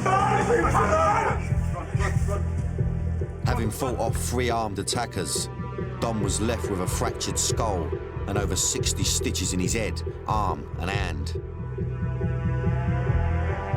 Dom wouldn't tell me who he thought the attackers were for fear of reprisals. So, Dom, I mean, you think, right, you've been naughty in the past, you've upset a lot of people, right? Yeah. But you can't obviously pinpoint it to a certain thing, but... Well, listen, Dan, if I'm being honest with you, mate, I mean, you led that life, and if I'm being deadly honest, I deserved it, mate. I mean, the 3 fellas, I know you keep going, them 3 fellas I am such a big debt to, because they just made me realise, A, what a fucking arsehole I've become, but B, that weren't a life for me. So this was basically, it was this attack that made you start thinking about things and why you changed your life? Near that day, I thought, nah, time to get out now. You know, I mean, I've just been very lucky. You know, it could have been a lot worse for me. After the attack, he saw how his horrific injuries affected his wife, Nick. The biggest life-changing thing for me, right, you know, that was a massive part, but seeing how scared Nick was. And do you know what? I take me off to the I own that girl so much more than she'll ever realise, and it makes me want to cry now, because she never fucking moved, Dan, I promise you, mate. But to see how fine she was, and then so I thought, this has got to stop. Yes. And then from that day, I thought, bang, that was it. Well, I've got to say, fascinating story. You know, when you're standing there with 3 geezers, one with a gun, a baseball bat, an axe, and they're coming towards you, I think 99% of men would melt, you know what I mean? It's like this very small percentage of men that are going to stand up and they're going to deal with it, and they're going to deal with that situation after having an axe put in your nut. Big moment in his life, turning point for him. It's nice to see that side to him where, you know, he was getting a bit choked up, and I know he's quite an emotional person, you know. And it's good to see that side to him, you know.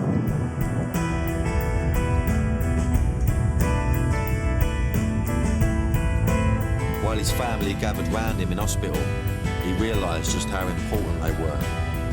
He had narrowly escaped being killed. It had taken an axe to his head to make him realise he'd hit rock bottom and that he needed to change.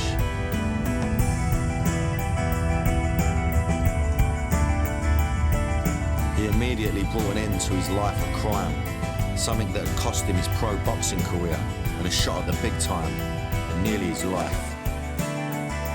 For Dom, renouncing his role as a gangland enforcer, the reputation and the violence was an easy decision to make.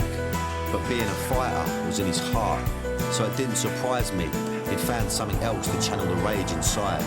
Banned from the professional fight game, he's turned to the world of unlicensed boxing to ply his trade.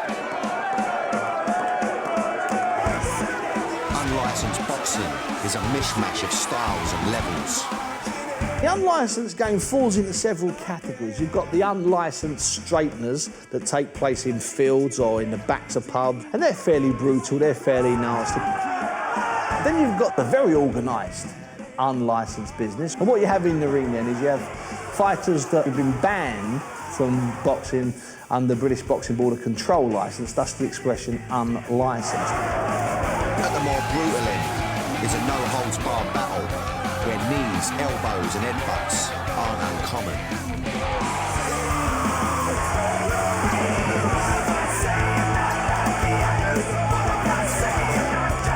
It's not unknown for the boxers to take on the challenge of someone ringside if their opponent don't show up. I love going to unlicensed fights. It's fantastic. It's like stepping onto the set of a really bad British gangster movie, and then a bit of action takes place in the ring. What more do you want from a night? I know I'd rather see this on my box than another boring 12-rounder down the points. I was interested to find out the standard Dom still boxes at and how different it is to the pro game. So I agreed to meet him and go to an unlicensed boxing night. Dominic Negus was a notorious gangland enforcer and boxer who had the world at his feet. He indulged in a life of crime alongside a successful boxing career that saw him come up against Audley Harrison at Wembley Arena. But ultimately, this dual life led to his downfall. He was banned from the pro game and nearly killed in a vicious axe attack. Now, he plies his trade with the IBA, who are the best of the country's many unlicensed boxing associations. They draw true boxers to their events, rather than the brawlers seen elsewhere. Dom wasn't fighting tonight. He was on a scouting mission, as his next opponent was on the bill. Right, so I'm at the Circus Tavern, coming to watch a bit of unlicensed boxing. Coming to meet Dominic. We're going to watch a bit of Dan Dyer, which is his next opponent. I've been to a few of these dudes before. It's a mad gaff, this Circus Tavern. I'll tell you, it's a mad clientele, you know, full of canning towners, all jumping about like lunatics. Should be a good night, though. Dominic Negus. Come here. Hello, mate. Yeah, got his son. Let's get in here lively. It was good to see the big man again. I could hear the crowd from outside, so I was keen to get in and taste the action. Lead the way then, Dom. I got a clue where I'm going.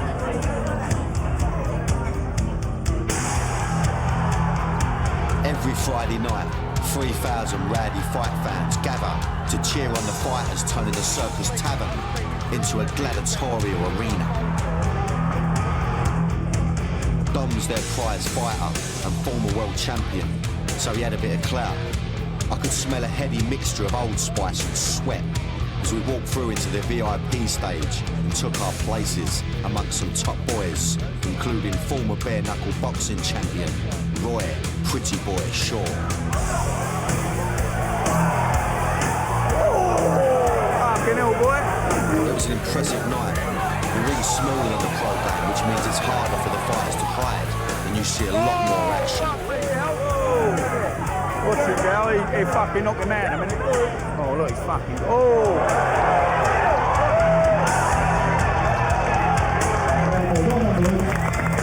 This was show business with blood. The atmosphere was electric, and even the kids were enjoying it. Dom's next fight was for the IBA World Championship against Danny Dyer, who was on the bill tonight. He led me backstage for a quick chat with a man who was prepared to face the infamous Dominic Negus. Good to meet you, mate. Pleasure. Now, I didn't realise how pally you was. No, it's nice, isn't it? Nice. We're actually really good mates. Yeah. It's nice. He's a class fighter. All right, okay. It's a fight born out of respect, you know. Mate. I've always had a lot of respect for Dom, and he's been there and he's done it. Yep. And to fight him, I would consider to be a true test of my ability. Okay, so is this the toughest part of standing in here, or I mean, you just can't wait to get in the ring now? Is that that feeling? Yeah, we're ready to go now. Yeah. Ready to go. No, bang on any Grover. Yeah, he's the man, if you like. Dan was a nice bloke, and it was good to see him getting on. But I couldn't help but think this was a long way away from Audley Harrison at Wembley Arena.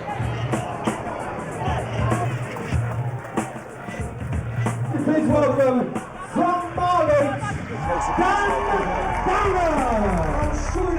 As Dan was announced and walked to the ring, Dom's attention was distracted. Things like that, you know what I mean? So I was just earning, straight money. Yeah, fucking that's all I do. Tell me about it. Oh, I can't afford to get banged up now.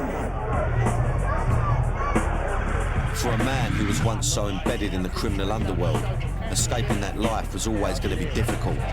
And I just hoped that the law of the easy money wouldn't lead him down that path again. Basically, you know what I mean? So, fucking easy earning a dodgy pound now, ain't it? You know what I mean? So, Your winner, Dan Downer. It was time to go. Dan Downer had won. And for Dom, there were too many reminders of the life he'd left behind.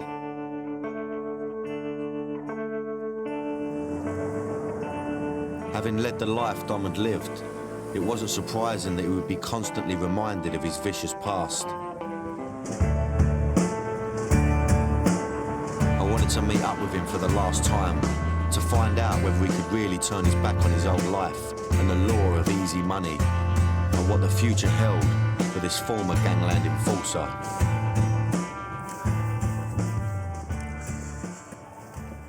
What, so Dom? I mean, how hard is it not to slip back into your old ways? I mean, did you struggle with that a lot, or? Yeah, of course. I mean, listen, it's like money-wise, it's very hard. I mean, because obviously people are so quick to dangle carrots in front of you. There's always a few quid to be earned, you know, getting money back off of people. I mean, but the way my life is at the moment, I wouldn't want to change it for anything. You know what I mean? I've got my family now, and where before you just go and whack someone, I think, oh, if that happens, I'm gonna get in trouble. You know, I won't be able to see my little girl, and that's my biggest drive for me at the moment. Dom had got out of the crime business for the right reasons. But I wondered, if he hadn't been a gangland enforcer, whether his life would have turned out differently. So, I mean, how far do you think you could have gone in boxing if you'd have stayed away from the other bit of work and you'd have just, lived and breathed it every single day, as you know what the discipline is? I mean, how far do you feel you could have gone? And I mean it. I mean, I really think I could have gone all the way in the pro ranks. I mean, I've only got myself to blame for that, but it's no good me looking back, because I've got a future to think of now. So what does the future hold for you then, Dom?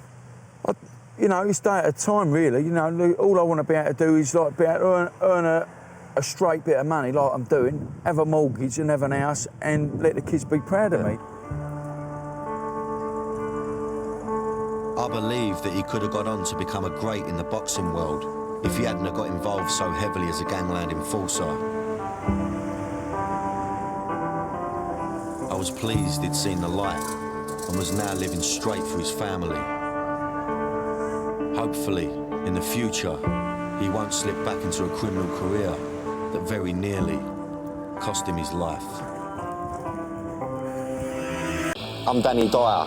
Playing hard men and acting tough has been my bread and butter. But now I've got a new role. I'm going to be tracking down some of the most feared men in the country on both sides of the law. I'm going to find out what makes them tick, how they got their fearsome reputations, and why they're considered some of Britain's deadliest men.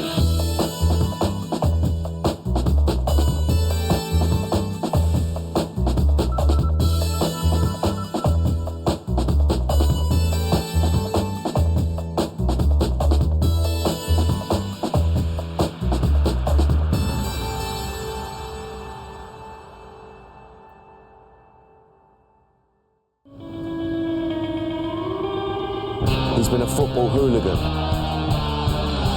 a boxer with over 100 knockouts to his name, and had his own security company which ran the door of over 200 clubs in Edinburgh. At just 17, he was Britain's youngest criminal mastermind. teenage godfather who ran the streets of the Scottish capital, the original baby-faced assassin. I was always a frontliner. I'm a born leader. I'm meeting Bradley Welsh, a man who before he was barely out of his teens was feared in the ring, on the terraces, and on the streets.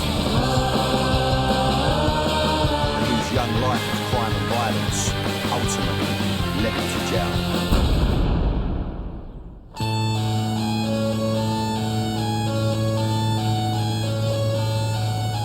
Now, I've met him before when we made a film about football hooligans a couple of years ago, so I know all about his fearsome reputation. Last time it was all about being a hooligan. Fucking get up there. I was 14 and I'd been arrested up in Dundee, arrested at Ibrox. I'd been like 7 arrests. I was only 14 for violence at football. But that was just a small part of his complex character. Of all the blokes I met doing the football factories, he was the one that stuck in my mind. He's 38 years old and runs a gym in a tough part of the city. Jab. He's one of Edinburgh's faces, thanks to his notorious past.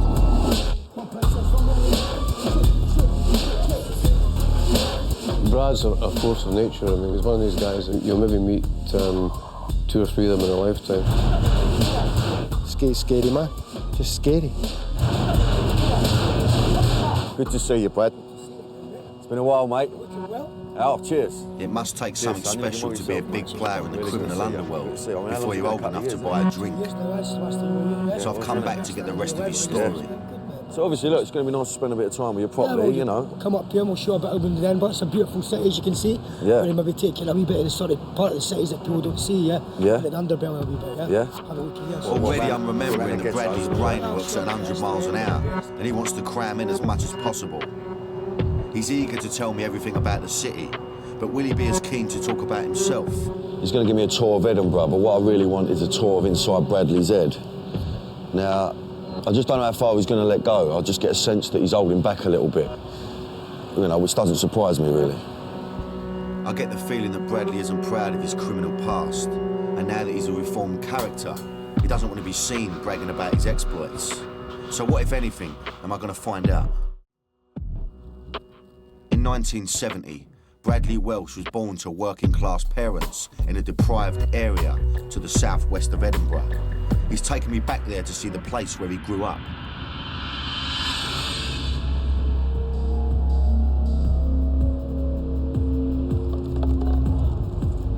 So this is Morden, yeah? This is where I was I was born, yeah? This is still, you know, quite a bad area for drugs and stuff like that. They're very cheap accommodation. And I was born on the 8th floor there, yeah? Oh, so that was your building, was it? Yeah. After Bradley's father was thrown out by his mum, she brought up Bradley and his elder brother. It was her fighting spirit that would inspire him all his life. My family were everything to me. And again, yeah, you're close to your family, aren't you? I'm really close to my mum and my brother and stuff, yeah. My nephews. We're really close to that family. That's what's got me through all the adverse points in my life, yeah. It's having that closeness of family. She took him to boxing when he was 7. Boxing ran in her blood. Her grandfather was a prize fighter. At the age of 11, 12 years old, I had maybe 250 fights. So I was boxing from the age of 7 years old, which I started to do as somebody to channel my sort of energies into. It was my mother and my brother that got me to do that, because I was a bit of a wayward child, shall we say, yeah? It was his first boxing match, and I can remember it like it was yesterday. It was only 2 rounds, we were only 8.5 or 9 years old, and the referee stopped Bradley. He was like slowing him down. He was going so fast that he was turning around full circle and he was going so fast. And that sums Bradley up. He excelled in the ring, small, wiry, and with explosive power. He had a never-say-die attitude. He won bout after bout and established himself as a genuine contender. But it was his passion for violence outside the ring that would define Bradley Welsh. I was winning Scottish titles and stuff. But the same day I was winning Scottish titles, I was running away from the competition, jumping on buses from Edinburgh up to the football and then fighting on the streets.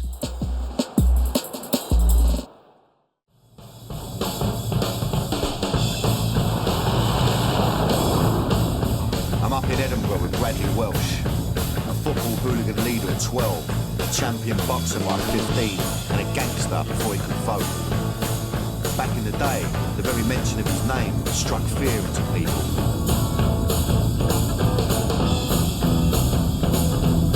From what he told me so far, I realised that first and foremost, he's a product of his hometown. All the hard men come from here.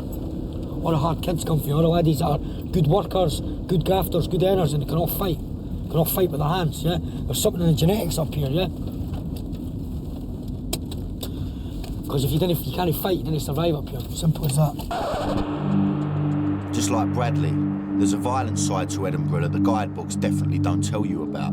The underbelly's always been with Edinburgh, this Jekyll and Hyde side to the city. And you know, you see it's very evident, like the old town and the new town, and even within these areas, you know, rich and poor live together. What that means is that the other parts of the city where people actually live are almost kind of deemed not to exist. But whether rich or poor, one thing in Edinburgh did bring everyone together. Well, half of Edinburgh anyway. Easter Road is home to one of the city's two football clubs, Hibernian FC. Bradley wasn't a football fan, boxing was his passion, but when he was taken to see Hibs play, he was shocked by what he saw happening to his city. Now, every time that you came Easter Road, yeah, Rangers and Celtic predominantly, because they were the big force in Scotland, would go to every city in Scotland and they would piss all over the streets. And they would take over me. As a young boy coming down here at 12 years old, I was fearless. I was a boxer, I'd had about 200 fights, mate. And then coming here, I used to see Hibs supporters hide their scarves. And I can remember going on the train with somebody and saying, well, you better hide your scarf. And to me, that was like, what? You know, because this is my city, this is the castle that I live with. This is, you know, this is where we're from. I was never brought up to hide anything. It was 1982, and football hooliganism in Scotland was rife. Bradley's elder brother was part of Hibernian's main hooligan firm, the Capital City Service. What the Hibs casuals became notorious for was how tightly knit they were and how closely bonded. And I suppose for any criminal organisation, because that's what they basically were. I mean, they were breaking the law all the time, like the mafia, you know, how tightly bonded they are. And that was what's quite unique about Hibs. Determined to play his part in defending his city from the invaded Bulls, Bradley and his friends formed their own infamous group, the Blackley's Baby Crew. I'm a born leader. That's what I've always done. I've never listened to other people. I've always took things, maybe partly because of my confidence. So I started to form my own wee mob, and how I done that was I collated them together, got membership cards, and started to organise them along a battalion line, yeah? And there was literally a couple hundred boys at that time. But by no means was I like just the main guy. That was the beauty about this Hibs thing. There was 50, 60 main guys. That's what our strength was. We made Easter Road a fortress. Now, away firms coming to Hibs would have to run the gauntlet of one of Scotland's best young boxers with his hooligan crew. This would be our main focal point, you know, for people to congregate. This is the entrance coming into the Hibs away end, yeah? And in the 80s, back when the old Bill police didn't have a clue, yeah? We'd get away with murder here, as you can imagine. Many, many incidents here, hundreds, too many to remember. When I woke up somewhere like this, it's like a nostalgic trip, yeah? Yeah, even though it has been 15 to 20 years, yeah? Yeah. Hello. I'm standing on the Bridge of Doom. What Bridge of Doom? It's just because nobody ever made it over here, eh? Nobody. And all the years we went to football, nobody ever made it over here. Everybody tried, nobody ever made it over here. People made it over that way. Despite saying he's not proud of his hooligan past, I get the feeling that Bradley feels a certain nostalgia for his days running the firm and defending his manor and the Hibs fans. But when it was all kicking off back in the 80s, one person he most certainly didn't want to know about what was going on was his mum. Incredibly, he managed to keep his hooligan life a secret from her and his stepdad. Like any teenager, he got into trouble with them, but they had no idea what he was really up to. Any, hint of trouble or even, school reports, whatever, or just acting up, he was kept in. He was stopped for going to his training, and the usual things that parents would. Kept him in the pub till 5 o'clock on a Saturday. Kept him when we were both working. So he couldn't go to the football. But when England came to Scotland for an international match, Bradley snuck out and went to the game without his mum knowing.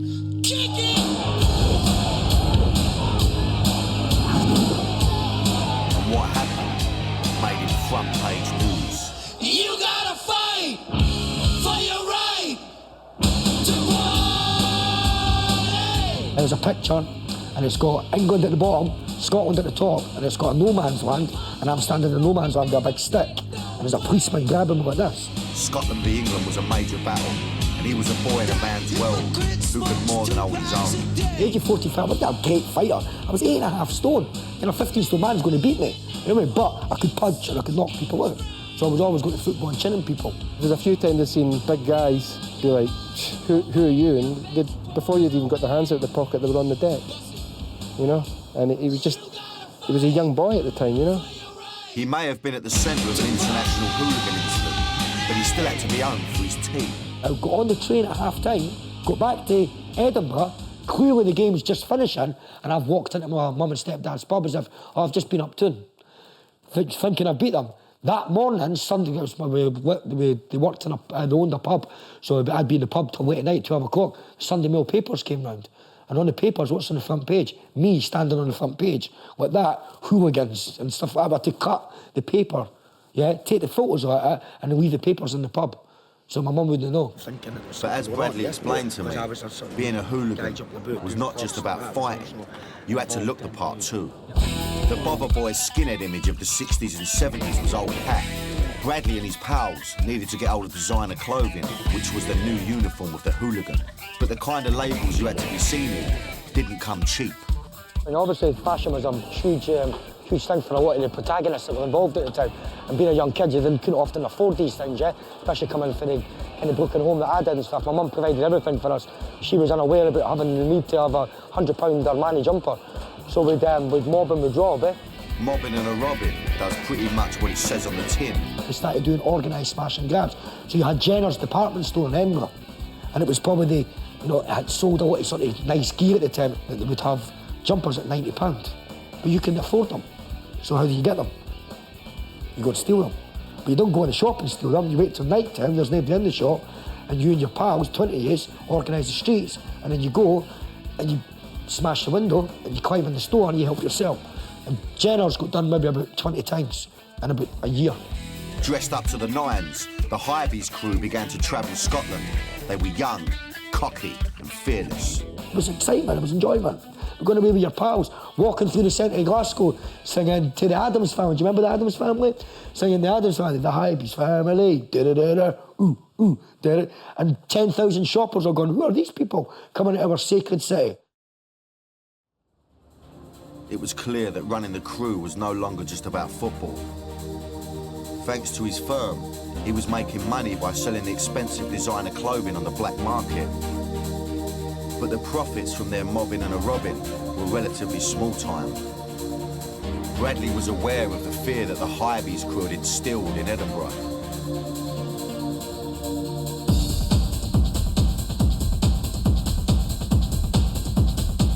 Basically, I always remember the club scene as just getting absolutely fucking on pills and sort of dancing our heads off. In the late 80s, house music completely revolutionised the Edinburgh club scene. There was only maybe a nucleus of 800 people in Edinburgh that actually knew about the dance scene. Everybody else was going to your Buster Browns and that and dancing with their handbags with big high-heel shaggy shoes on, The old cliche about if you remember the 90s, you weren't there kind of thing. So I think it was a wee bit like that, like the late 80s, early 90s was a bit like that in Edinburgh as elsewhere. With the music came the drugs. Soon, everyone was loved up on ease. When the whole ecstasy thing hit, people who wouldn't speak to each other started speaking to each other. It's a cliche, but it was all over the country. That was the way. And people who used to fight each other would be happy to stand in the same club. But Bradley wasn't there for the music or the drugs. He was there for the money. I know about as much about his music as I do as I've got in that little pinky. I was not interested in music. I was interested in the money aspect of it. Many club owners at the time were scared of the Hibs casuals causing trouble on their premises. So Bradley saw this as an opportunity to capitalise on his position and notoriety. He went into business with a company called Westland Security, who provided the muscle on the doors of some of Edinburgh's biggest clubs.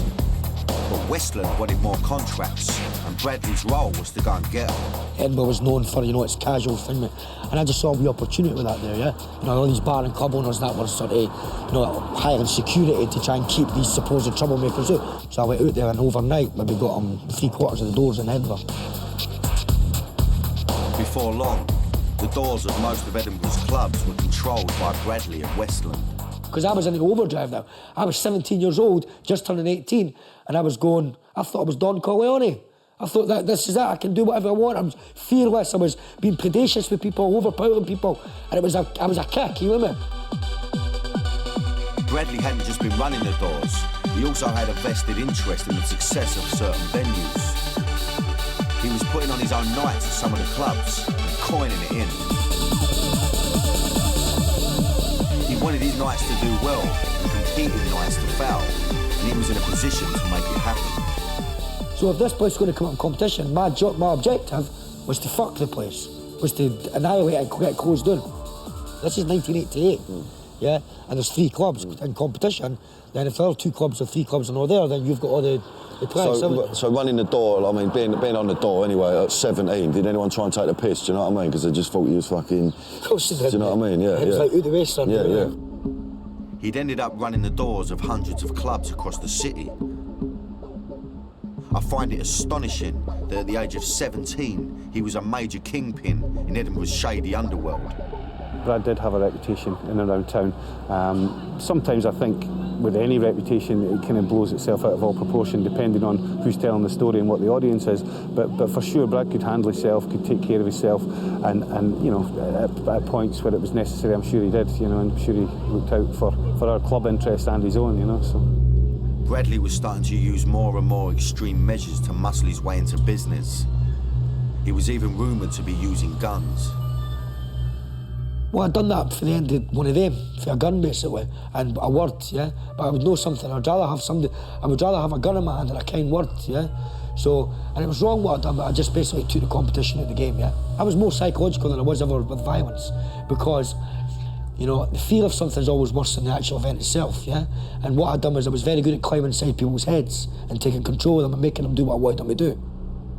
In the space of 10 years, he'd gone from boxer to football casual to club godfather. But being such a prominent figure in the city, it wasn't long before the old Bill started to take an interest in Bradley's clubland activities. They suspected Bradley had been using firearms to back up his threats. In response, they mounted a massive police operation to take down the teenage godfather. With the police trying to put together 6 months surveillance, and my house was bugged, they were bugging my telephone calls. The police were closing in on Scotland's youngest gangster, and another chapter in his whirlwind life was about to begin. Prison. The police, in their infinite wisdom, and correctly so, decided to take me up and drop me right to prison. Sorry, jump, pal, we jump. I've come north of the border to Scotland's capital to meet Bradley Welsh. He's revealed to me how he had risen to a position of godfather-like prominence by crushing rival clubs and security firms through threats and intimidation. By 17, his CV also included being the leader of a 200-strong football firm, orchestrating massive shop robberies, both home and abroad, and hundreds of boxing bouts, the majority of which he won.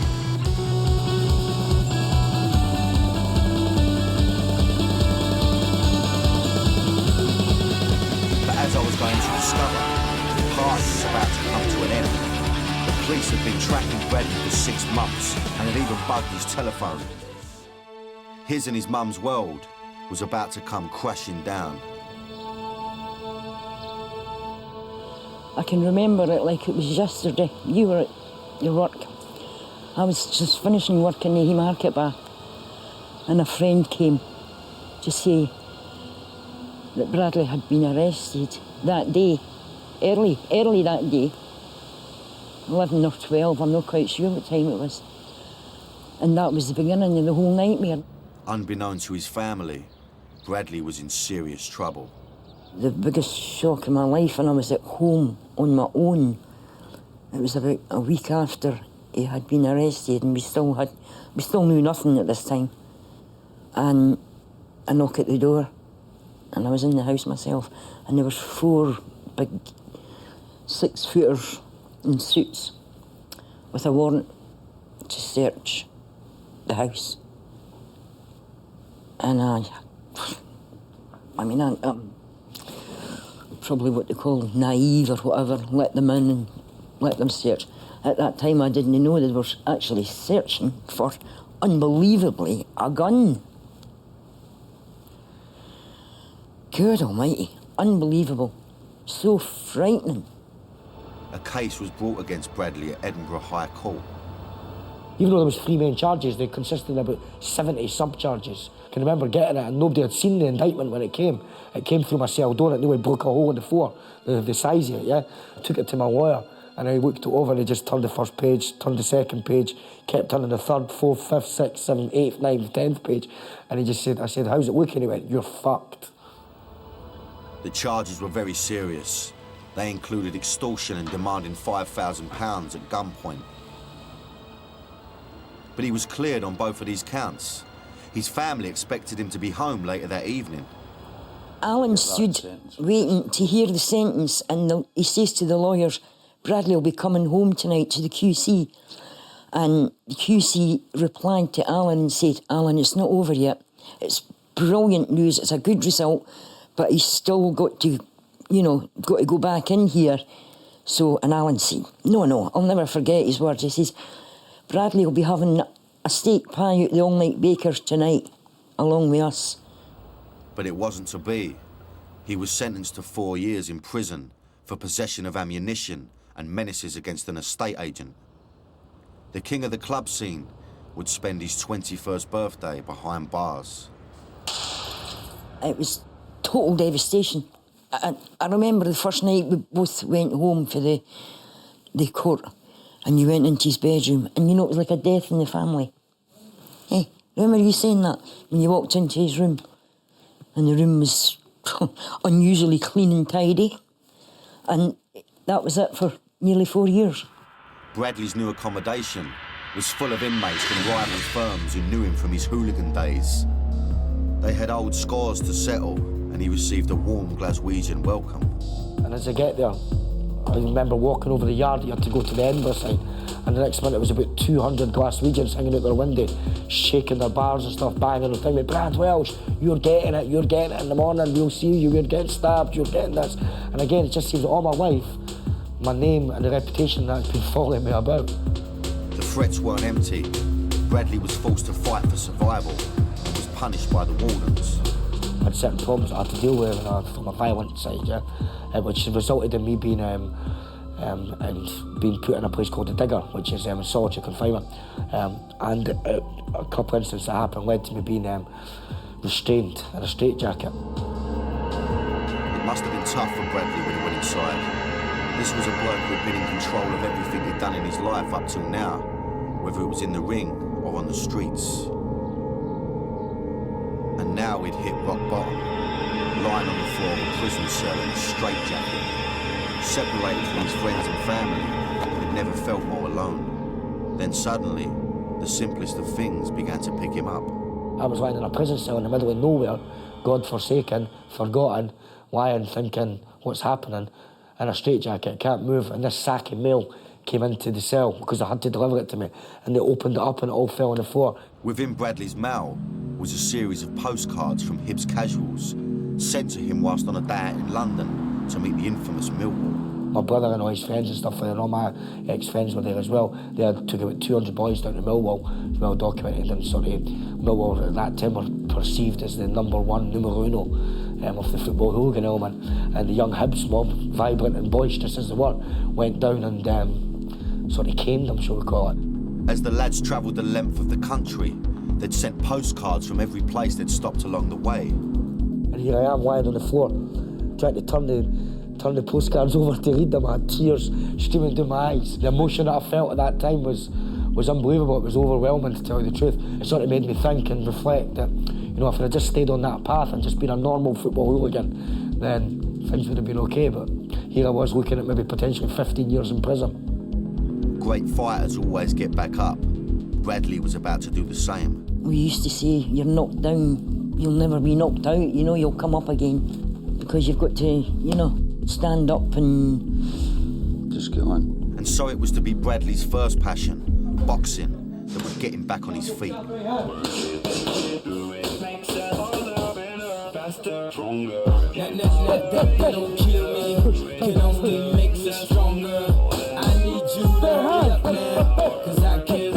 the time that he was involved in the club scene, Bradley had kept up his boxing, and he was not just any old contender. As Scottish Eastern District champ, he was on the verge of representing Britain at the 1992 Olympic Games in Barcelona. He was actually on the Olympic select team, and instead of going there, he was locked up. Couldn't believe it. Bradley never did fight for Britain at the Olympics. He was too busy fighting for himself. But amongst his many enemies on the inside, there was an unexpected friendly face who would help him turn a corner. Prison warden Ian Duff had represented Scotland at amateur boxing level and knew Bradley. After a short discussion, he made it perfectly clear that he really wanted to progress as soon as he could, and indeed he was wondering if there was any possibility of training and what training he could do when he was here. With the backing of Ian Duff and the prison services, Bradley started training. Boxing was about to change Bradley's life again. I think it was his first experience of prison, and indeed it was a great shock to him, especially when he was so young and had, you know, so much to look forward to, and indeed a very talented boxer. So therefore, you know, I think he felt that his career was over completely, and I think he was able to prove to him that that wasn't necessarily the case.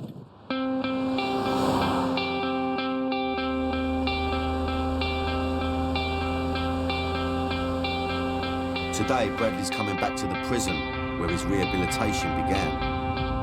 I've travelled this road many times, in prison vans and in normal cars, and I'm looking forward to it. I mean, there's no fear or trepidation from it, but I'm looking forward to seeing the people doing it. For the first time in 15 years, he's going to meet the man who helped him fight back.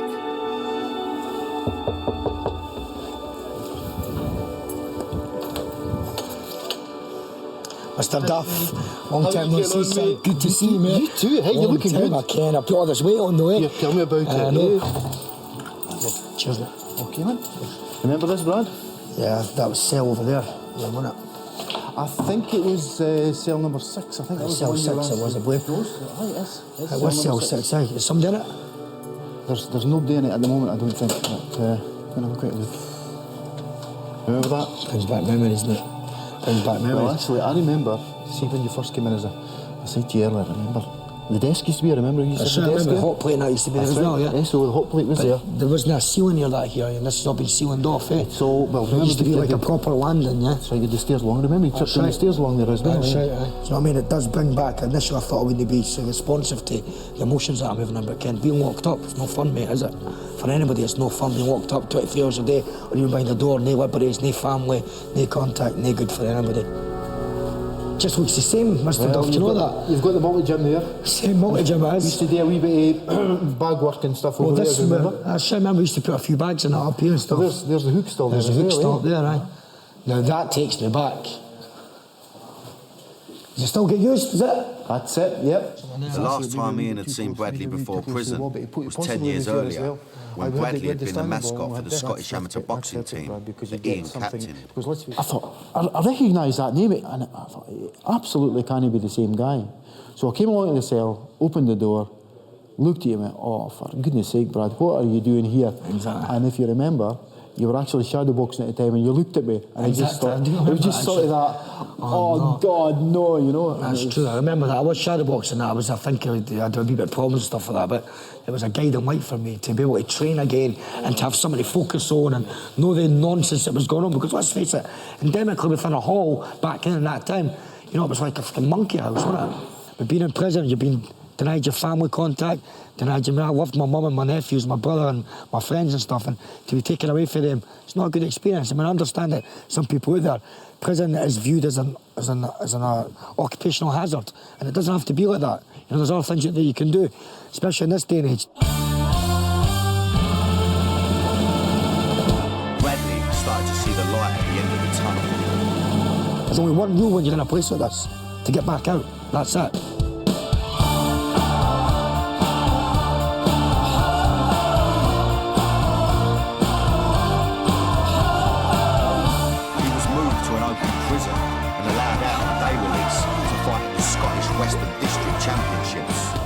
So on the Monday, the prison, they took me on a prison bus, up to a competition in Glasgow.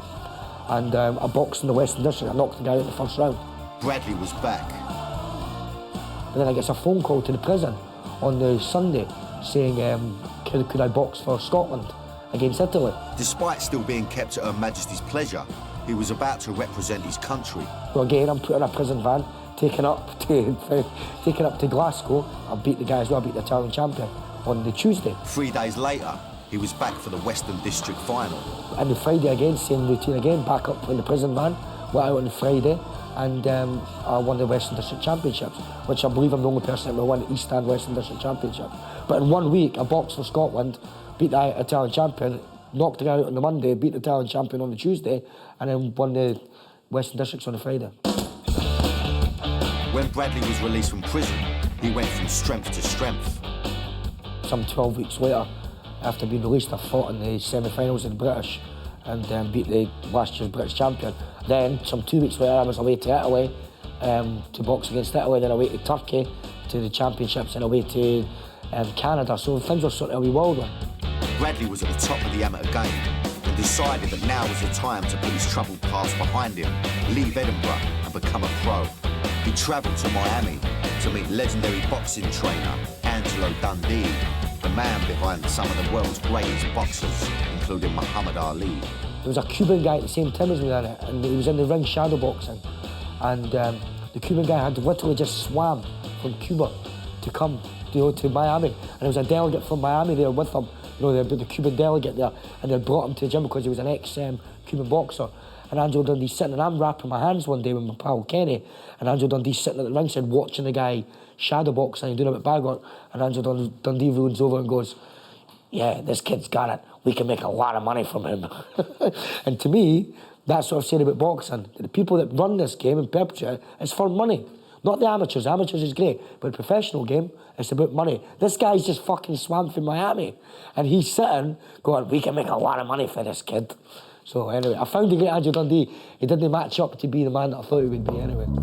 Dundee's attitude illustrated to Bradley that pro boxing was run by shady characters who were only in it for the money, an attitude that reminded him of the gangster past he was trying to escape. Disillusioned by Dundee's approach, he headed north to New York City, where he made a big impression on two locals. So we were doing road work, and at night time we used to go over to Central Park. We lived right on it in Harlem, and we were in there doing road work. So Kenny's down there with the stopwatch stuff. I'm just lumbering up to doing a series of sprints, and because we trained in Gleason's gym in New York. And next one I hear, give me your fucking money, man, give me your money. And I was like, what's that? Next one, there's two guys appeared from the bush with a big blade, big knife and stuff, and all one's at the side. Going, give me your fucking money, man, I'm going to cut you, I'm going to cut you. And I'm like lumbering up and stuff and going, guys, come on, you're picking on the wrong guy here. And I'm like, give me your fucking money, man. I'm obviously a drug addict. I was like, mate, I says, here, I've got money here. Bash, bash. Sparkled two of them. Kenny's came running doing chasing the other one. Eventually called the guy back. Went, mate, come and get your 2 minutes. Of course, they're getting up like drunk men, falling about. I mean, it's no big feet knocking at two junkies, is it? But it was quite funny. Next stop was LA, where he turned pro. He had 10 fights with 9 wins, 7 knockouts and 1 defeat. It was the end of Bradley's pro career. He was disgusted by the greed and and exploitation within the sport. I was pissed off with the game, you know. The thing about professional boxing is, you know, it's down to you as an individual, and all power to anybody that makes it, because it's really them, the managers and promoters, they do very little to subsidise you financially or, you know, travel-wise, emotionally as well. So it's a lot of strain on a young fighter. It's not a game to be on, you better stick it to football, yeah? But he couldn't completely give up on the sport that helped save him. Bradley Welsh crammed more into his first 25 years than most people would in a lifetime. From boxer to hooligan, to gangster, to convict, and back again. Throughout everything he'd done, there was one person he tried to protect, his mum. And when she became ill, Bradley re-evaluated his priorities. When my mum got quite sick, yeah, she got quite ill, so it was, you know, she had spondylitis in her lower spine, so she needed quite a bit of care and stuff, and I've been her carer since then. And so the years, the amount sort of just roll into each year, don't they? And I was happy, I mean, I was happy, but I wasn't doing anything. I was living in denial of myself, because I was hiding from myself. I didn't want to go out and do anything. I could have went out and done clubs, or I could have went and done promotion or anything. I got offered jobs for advertising agencies and stuff like that. I didn't want to do it. I was happy living in my wee cocoon, reading books and studying things, and just happy and looking after my mum. And then what happens, my mum got, she got cancer, yeah, which was quite a big blow for us, and that's been a few years now, and she's on the road to recovery of it big time, yeah. She had a 6-month clear and stuff like that, but that was a big shock. My mum was the closest person in the world to me. Although he's left his criminal career behind, it wasn't until she saw my programme about his hooligan past that she started to fully understand the extent of her son's colourful history. I mean, I was totally amazed watching that and listening to Bradley. You know, where the hell were we when all this was? We were working. But believe me, they had it well, and he's, you know, and he knows that. Now it's Bradley's devotion to his family that has helped him leave his past behind. So suffice it to say, yes, I'm a little mummy's boy, yeah, and I always will be, yeah, always will be. I'm a family guy, that's what I'm about. It's for family. What else? All the money in the world, all the big cars, all the houses, all for what? You can't buy what's inside here, or what you have with your people. Bradley's transformation doesn't end with caring for his mum. Today, he's a respected figure in the community. Disillusioned with the world of professional boxing, he opened a gym in the tough part of Edinburgh, offering facilities and his knowledge to local kids on a strictly amateur basis. How did this gym come about then? Well, just obviously having a boxing background myself, yeah, I had 30 years experience in boxing, and I just thought, you know, the boxing gym, university has always been somewhere that people sort of, you know, gather and congregate, and I've just in my lifetime experience after coming through all that criminal stuff, you know, if you train, yeah, you're in touch with yourself, yeah, it's physically, you know, your mind focuses, yeah. I just think it's a great way to touch people. I've been here for 2 and a bit years now, and we do like 300 people through the door every week, yeah. So it's demanding. I mean, that's 300 people. It's like being a social worker, yeah. People come in, they've got their own problems, but I just believe that when you train, you know, and get rid of that part, it's a great way. Physical activity is the best. Any sport, doesn't matter whether it's boxing, judo, karate, whatever, any kind of physical activity is going to touch somebody. Now, physical activity is not one of our strong points, but Bradley and the crew insisted. It was time for me to put the gloves on and have a little go myself. Get that left foot forward, then I want you to look at that shot. No, so fist. Take your time, tell that left hand to come and hit that jab. Good. In the middle, it's just a deltoid, it's an easy jab. Good. Fucking fantastic. Watch this though, boom and pull back. Good. Go. Good. And again. Good. You fucking Danny boy's done this before, mate. Double. This was hardly what I spent my days off doing, and I was starting to wish I smoked a bit less. Look at the spots. Go. Go. Go. Go. Not bad, but you never looked at the spot. He's certainly a tough taskmaster. I can see that he still has a glint of a fighter in his eye, and now he channels that fighting spirit into helping others in his hometown. Good. Right, lift up. Look. Right, too low. Who you fight? It's fucking, look. Where's that Millwall? Look. Fucking what's happening? Up here, mate. Look, up. Look. Back. Boom. Look. Bingo. Needless to say, Ricky Hatton won't be having any sleepless nights. I'm so unfit, mate. It's unbelievable. I need to get up here, mate, I tell you. You know what I mean? I'd probably struggle against Ricky Martin. But that's not sparring, that's pad work.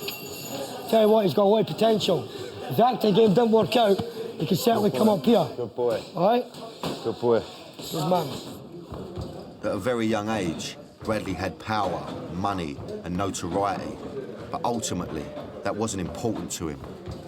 Now, after paying the price for his criminal past with 3 years of his freedom, he's come to realise what is important. Never lets anybody get him down, and I'm like that as well. You can only go so far down, and there's only one place to go going, and that's up. Back up again, eh? And it's not even a case of if at first you don't succeed. There was never any question in our minds. He would come home and he would carry on. And he did, and that is the proudest moment of our life. It's not how you start, it's how you finish.